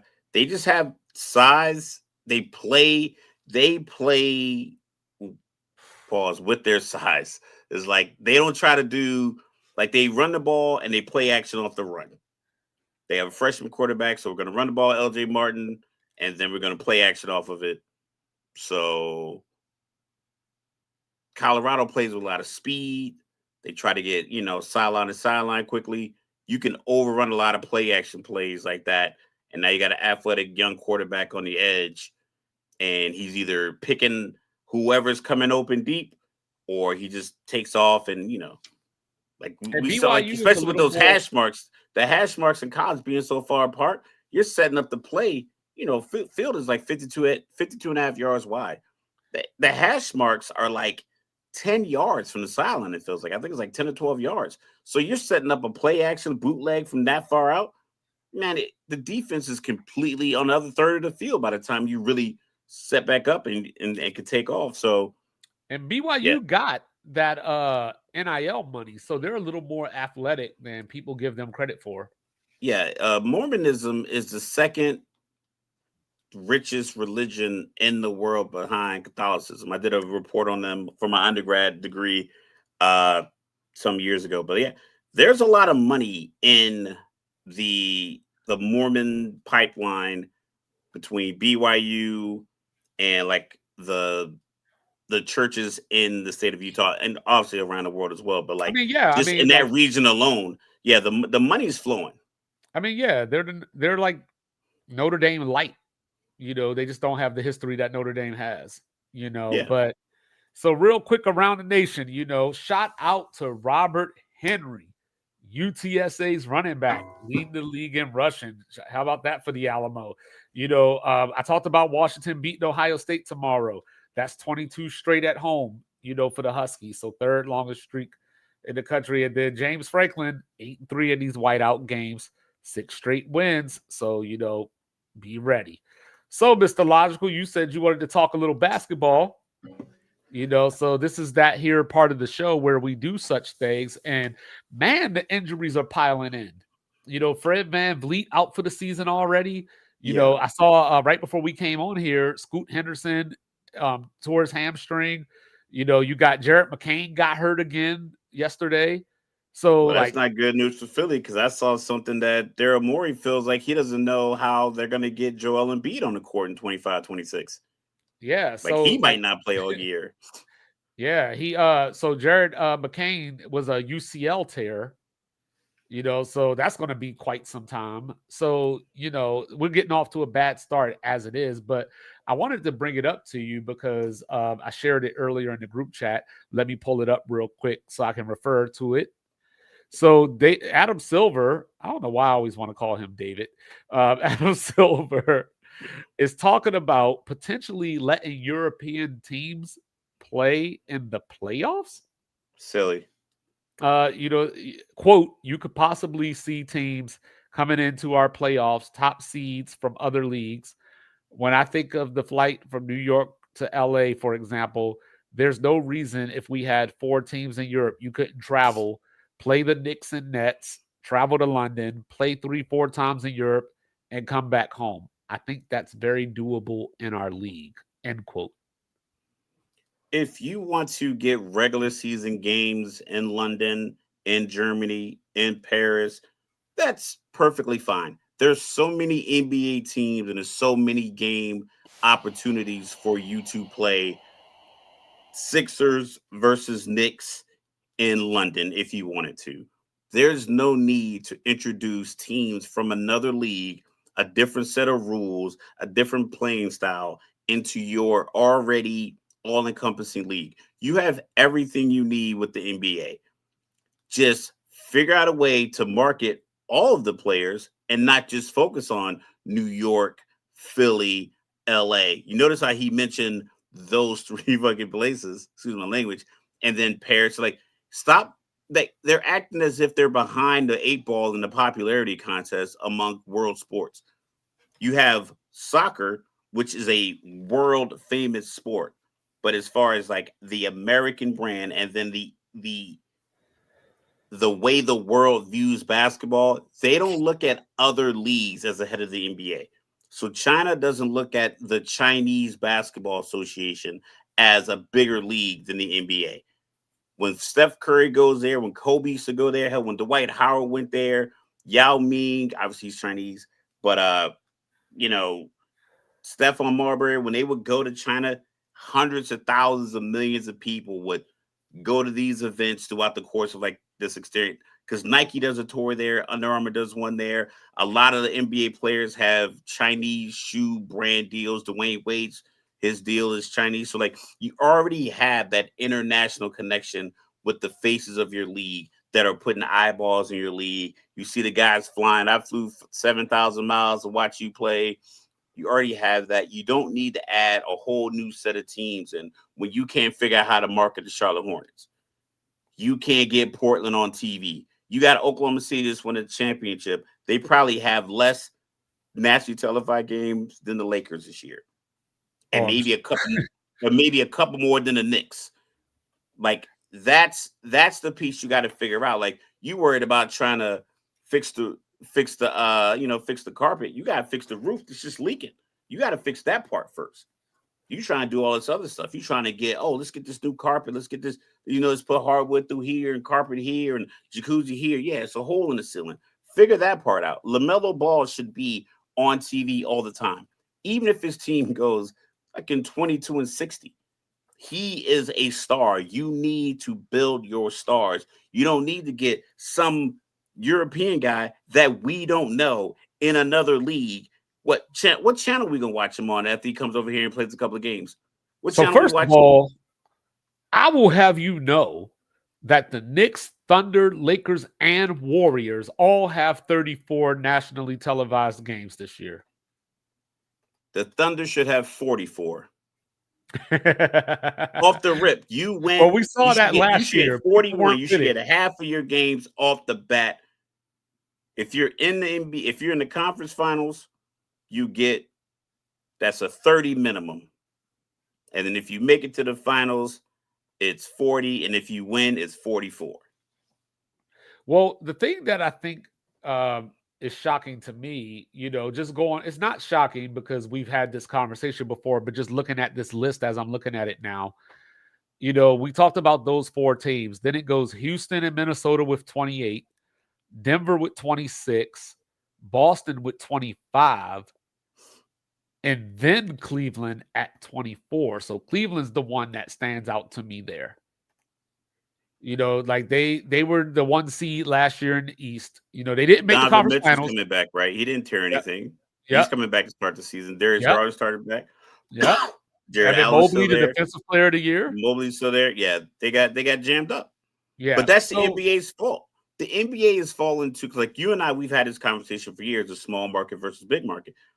Our argument for the greatest player of all time, LeBron spent most of his time in Cleveland. Tim Duncan in San Antonio. And then you had, you have the arguments for Kobe, but Greg Popovich, a great coach. Melo Denver, if he would have stayed there, I think it would have been a good opportunity. Currently OKC. Golden State was not a big market. It's not even the biggest market in California. Right. It just, they were kind of, even the Clippers in LA, right time. They got hot. So it's like, as long as you get good, you're fine. Detroit, never the biggest market, but 4 out of 5 years, they were in Eastern Conference Finals with Chauncey Billups. And they didn't play like a particular aesthetically pleasing brand of basketball. They just played tough, gritty, Steel City kind of basketball. Granted, I know it's not Steel City, but like that kind of like that gritty old school, that gritty old school kind of basketball, winning games 79-67. But they were on the map. And then the team that took them out was Cleveland. And Cleveland's another small market. You got to get the players, and you got to put the players on TV. That's it. So what team or teams are you looking forward to seeing this year? Slim Down Zion has me intrigued. Okay. Because I was thinking about it when I was watching a highlight Like they have Jordan Poole, they got a couple of players on the team. It's like, could they just put it together, stay healthy, and make a run at it? Because we talk about how NBA is a young man's game. You get some veterans in there to to keep the young guys in line and like, yo, this is how you win games. We don't shoot 30-foot threes when we're up 6 with 17 left on the shot clock, minute and a half in the game. We get the best shot we can to try to get up 8 or 9, or get a free throw, whatever we got to do. But like, we try to do this to make sure we don't blow this 6 and 7 point lead. Because, a team like Charlotte, a team like Portland, they might be in it, and then they have a sequence in like the third quarter where everyone's trying to just get to the hoop, and it's just now it's a 14-0 run, and Golden State's up 19 points all of a sudden, in a couple of minutes, and the game's over essentially. So I like to see Zion, slim down Zion. Luka, I know he has to have like revenge and like relief and optimism and everything on his mind, because he got treated like a castaway in that trade from Dallas. And I was like, it felt disingenuous the way they traded him. Well, it was like you were talking about earlier. It's almost like they treated him the way that you would think Tyreek Hill would be getting treated right now. Yeah. And it's just like you treated him like he didn't. Granted, everybody plays a role. But on the basketball court, having the guy who can go 30, 10, and 9 every single night in a playoff run gives you a distinct advantage over a team like Detroit back in the day that was scoring 79 points. And Anthony Davis isn't even back on the court yet. He had the eye issue and everything. He's not even back on the court yet. They do expect him to be there by the time the season starts, but he's not on the court yet. So, as I look around the league, I see Kyrie shooting threes, and Stephon Diggs came back pretty early from his ACL. I'm looking forward to the Rockets. You know what I mean? Like, I don't think they're going to win the title. I don't think they're a true contender like a lot of people seem to think. But I do want to see Kevin Durant, at this stage in his career, because I feel he's going to have to carry that team offensively, because they have a lot of offensively challenged guys in that lineup. Even though I love Amen Thompson. Yeah. You know what I mean? Like, he's that, old school Boris Diaw, inviting LeBron to shoot the elbow jumper, at this stage of his career. Van Vliet is out for the season, like I said. I want to see Jalen Green, after the trade, that I felt that Houston probably gave up on him a little bit. I know my Knowles are in trouble, their odds, I still don't fully understand a lot of the last trades that have been happening in the NBA. A lot of them I feel like you're not really trading like apples for apples. I think the trades just put more pressure on each team that didn't make either team really better. It put like, oh, now we have this name on the team. We should be better because we got rid of this name. And then Phoenix, all of their moves, none of them make any sense. So I do want to see Jalen Green, and it's a West Coast team. You should take advantage of the fact, like the NFL is letting you know, fans will stay up till midnight to watch sports if you make it worth their while. So put Phoenix in LA. If you want to highlight the Lakers, or you want to highlight the Clippers, put them on at 9:30. We'll watch. I want to see J-Dub. Can Jalen Williams continue to get better? Because if the answer to that question is yes, then OKC might be a little scarier than they were last year, because now they actually have the experience. Now they know that they can do it, because that was the one thing that was holding them back last year was, can you get the job done? And yes, they can. Now, with that being said, let me go to the East for a minute. I was big on that Orlando picking up T-Rex. Desmond Bain, first T-Rex of the season. I'm looking forward to seeing Orlando with a little bit more of an offensive threat and offensive punch. So I'm excited about the season. But these injuries are just like already because you're just kind of waiting on the next one. Jason Tatum's already not playing. Dame's already not playing. And even though a lot of these injuries so far, besides Van Vliet, Halliburton's not playing. Halliburton are not necessarily season ending. It's just starting the season off with a really bad omen. Philly's injured. So, I mean, the Knicks have an opportunity to probably be the front runner, if I had to imagine. Definitely. I mean, you What could was throw Orlando in there because of the deal. If Orlando meshes. Cleveland had their number last year. So, but Cleveland keeps flirting with this idea of trading Jared Allen all the time. They signed Thomas Bryant from Indiana earlier this week.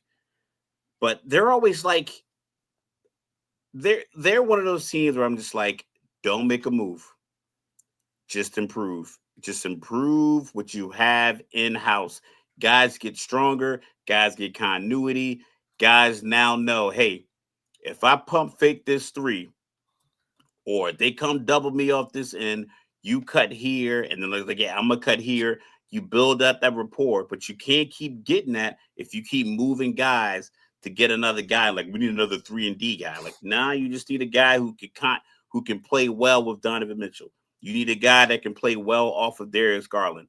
You need a guy that can take the defensive pressure off of Evan Mobley every once in a while so he can get an on-court break before you take him, sit him to the bench for his actual break. You need to do those. If you have those kind of pieces, you're good to go. Don't get rid of your shot blocker, energy guy because you think you need another guy to shoot threes. That guy can defend 10 or 15 shots in the paint, which could save you potentially giving up 30 points just because he's there to defend it. And now you come back, you get a couple of 2s. You don't need the 3 in that part. But that's just me. I know the analytics guys are going crazy and they don't trust the center. But I'm like, if the team is down 1, they're not taking a 3. If Dame Lillard healthy is down 1 and the pick and roll, and Giannis is in the pick and roll with him, Giannis isn't popping out to shoot a 3. He's going to the hoop. If you don't have a rim protector, he's definitely going to the hoop. So all these teams trade away their rim defenders, and then you watch Oklahoma City stand there with Hartenstein, all 7 feet tall of them, and Chet, 7'2", defending the rim the whole playoff run. And like, you know what? Let's trade away our big and get a 3-point shooter. Yeah, I'm ready to see Ace Bailey, the new generation, Ace Bailey, Trey Johnson. I got my eyes on Charlotte this year. I think that they'll be improved. Florida State driving. They're in the red zone with about 1:52 left, down 7. I hope Cooper Flag does. I hope Cooper Flag does Carmelo Anthony, LeBron James kind of rookie. I know that's lofty because you hear the name, but their rookie years was like 20 points, 6 or 7 rebounds, 5 or 6 assists between the both of them. I think they were pretty even to the point where it's still an argument of who should have been rookie of the year. But 20 or so points probably because the team didn't make the playoffs. But one guy that just had more hype. We can revisit it, but I can admit that that was because they both won Rookie of the Month all year long for each conference. So it's like, all right, flip a coin. But yeah, give me those numbers: 20, 21 points, 6, like maybe 7, 8 rebounds, 5 or 6 assists.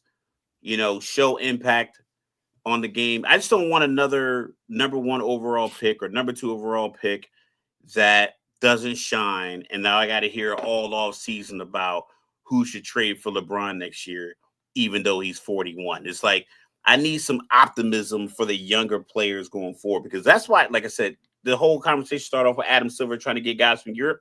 He's trying to introduce new life. It's like, you have new life. You have Ace Bailey. These guys should be on ESPN. They should be on NBA TV. They should be out there getting the media trained, getting the media savvy. Like, it should be a collective effort to sell these players, their personality, to your mainstream audience. But instead, they're just hoping that KD, Steph, James Harden, Russ, LeBron, they got AD, one more in Kyrie. Hopefully every year they got one more year left. And they're just hoping that's the case. And it's like, these years are going to run out. Stay there for a quick second. Any thoughts on this Kawhi thing?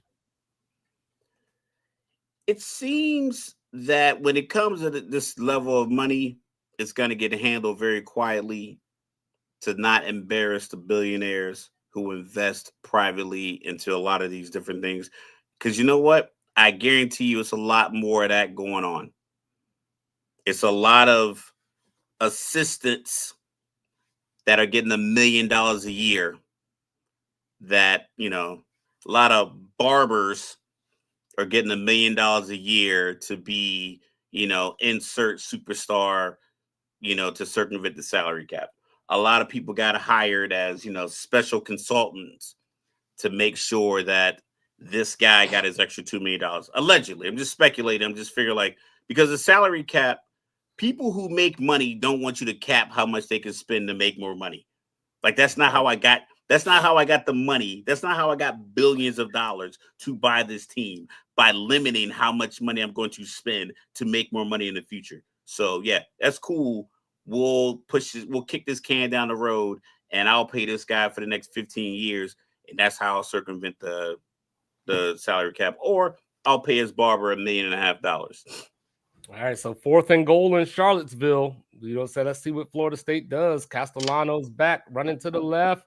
Pressure's coming, throw to the end zone. Did he catch it? Touchdown! They might have to review that. That was a little low. And I know all of y'all out there are probably a little bit ahead of me, so no spoilers, please. But so when I look at this, in the military, they always told us the worst they can do is tell you no. So, so Uncle Dennis was walking up in here like, I need stake in the team. If you want Kawhi to stay in Toronto, I might need the Maple Leafs, all kinds of, things going on. So it's not that far-fetched. And, when we look at sports, even just taking it down to the collegiate level, guys were getting paid before NIL. Absolutely. A lot of manila envelopes with $5,000 and $10,000. Right. If you're good enough and you win enough, they will take care of you. And some would even argue, as they should, some would argue that this isn't even a big deal. That Kawhi Leonard might have been, because allegedly it hasn't been fully proven yet, but apparently Pablo Torre has all the receipts. So, we'll see what happens over the next couple of months.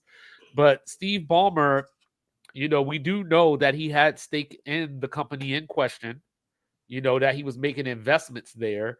But so I was talking to a couple of guys, and I want to know if you think this is hyperbolic or not, but they think that if all this is true, that they should force Ballmer to sell. What do you think about that? No, not at all. Why not?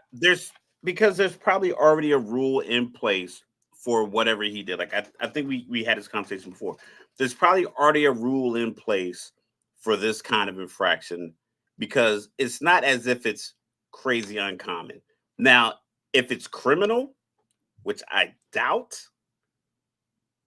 but forcing him to sell, unless that's part of the collectively agreed upon argument, then they'll just have to slap whatever fine, whatever penalty. You lose your next couple of years draft picks, and you owe $10 million to this charity, and you press on.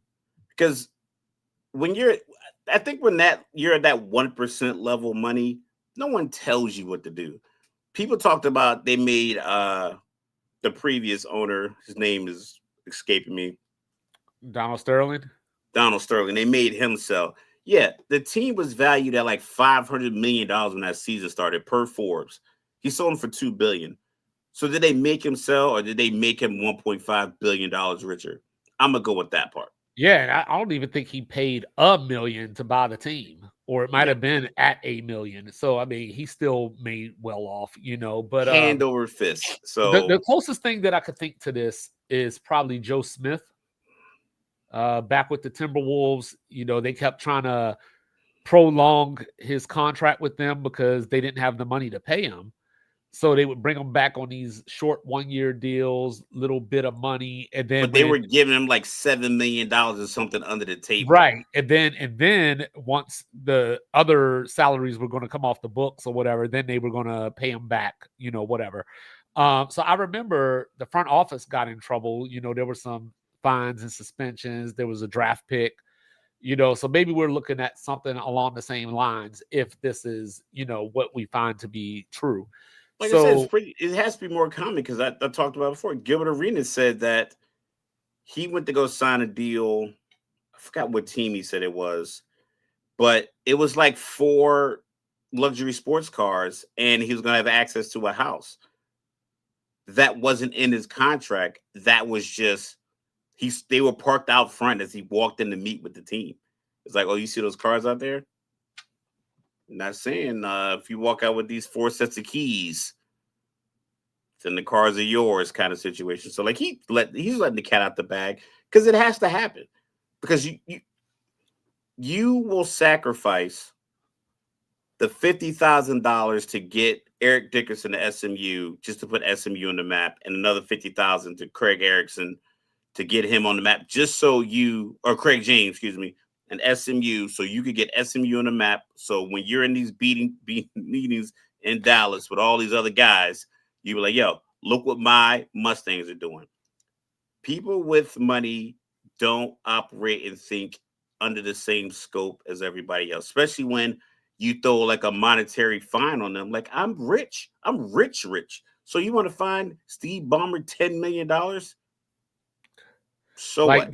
just go to his house and be like, give me whatever's in your couch cushion. Give me that Monet off the wall. That's how that works, but it's a situation because I don't know if it tears at the integrity of the game, because you could always argue that these guys aren't making the money that they bring into the team anyway. Like, you could never pay. Didn't work. That's the thing. Is like, it didn't work, but you shouldn't not punish him because it didn't work. No, I'm not saying that. It's like cheating. Steroids in baseball worked. Those guys hit home runs. Those pitchers threw way harder than normal. So they all did really benefit from it. But it's like, this didn't even work. And like I said, it's probably, they aren't the only people who came up with this idea. Like you said, Joe Smith did it. And that was back in the 90s, early 2000s. That's Joe Smith. I mean, shout out to my hometown Maryland Terps and everything, but that's Joe Smith. But I think they were trying to keep him and Chris Webber on the team at the same time, and they couldn't pay him both or something like that. That was Garnett. Yeah. Yeah, okay. Wolves. Yeah. Yeah, because I remember like Chris Webber was talking. Oh, so I imagine that it happens. Like, if you think about, like, for instance, Jalen Brunson's contract, where he took $100 million less. He's next. That was I guess I was on Twitter when I first started getting on Twitter again. There were people talking to Pablo Torre, commenting like, hey, like, who's next? Like, whatever.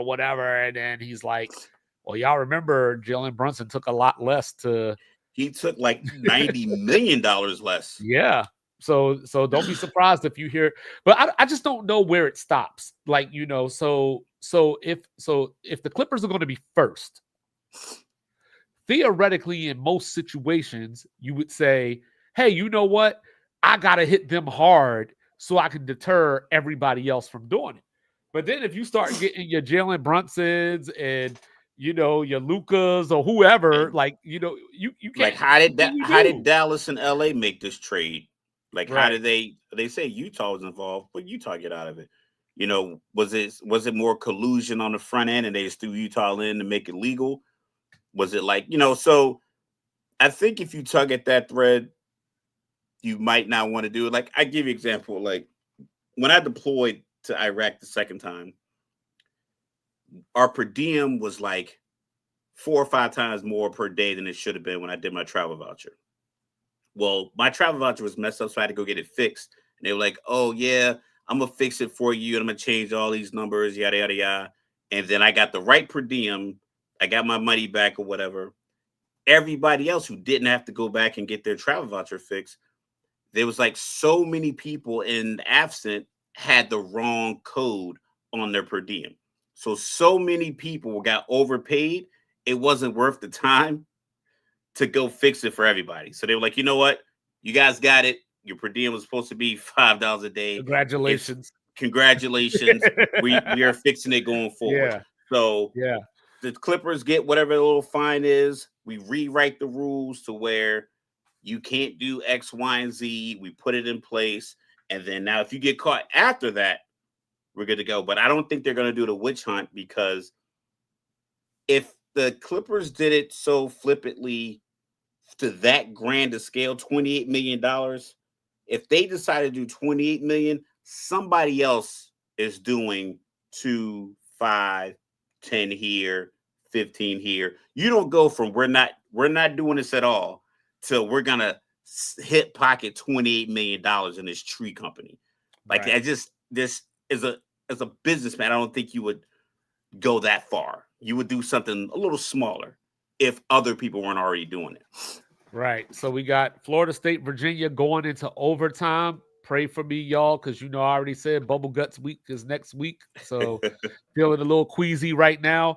And then, Arizona State's in the red zone. So 17-7 TCU at the 2-minute warning. But we will be back on Tuesday, with reaction, more talk, get into this Virginia Tech thing maybe a little bit with these scholarships. So that's going to be an interesting story, if it gets picked up. So, we'll bring it to you here on Sports Reports as Ordered.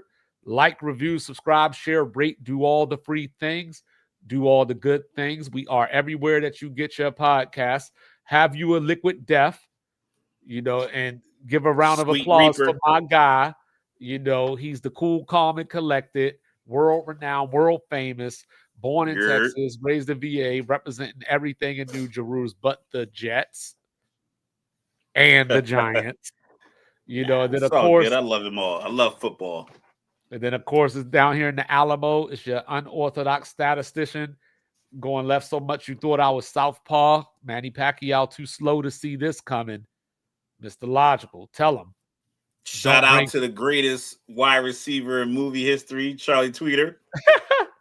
That wasn't what you were supposed to tell him. You were supposed to tell him, don't bring feelings to a fact fight.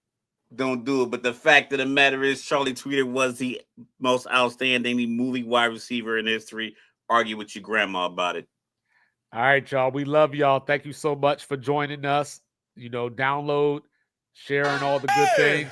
Sports reports, no gimmicks, no clowns. 2-5, Mr. Logical, we run this town. Real talk only, no chasing, no doubt. From the east to the west, it's the Enjoy order. your football. Mic check, lights flash, game time, stay ready. 2 vets in the zone, keep the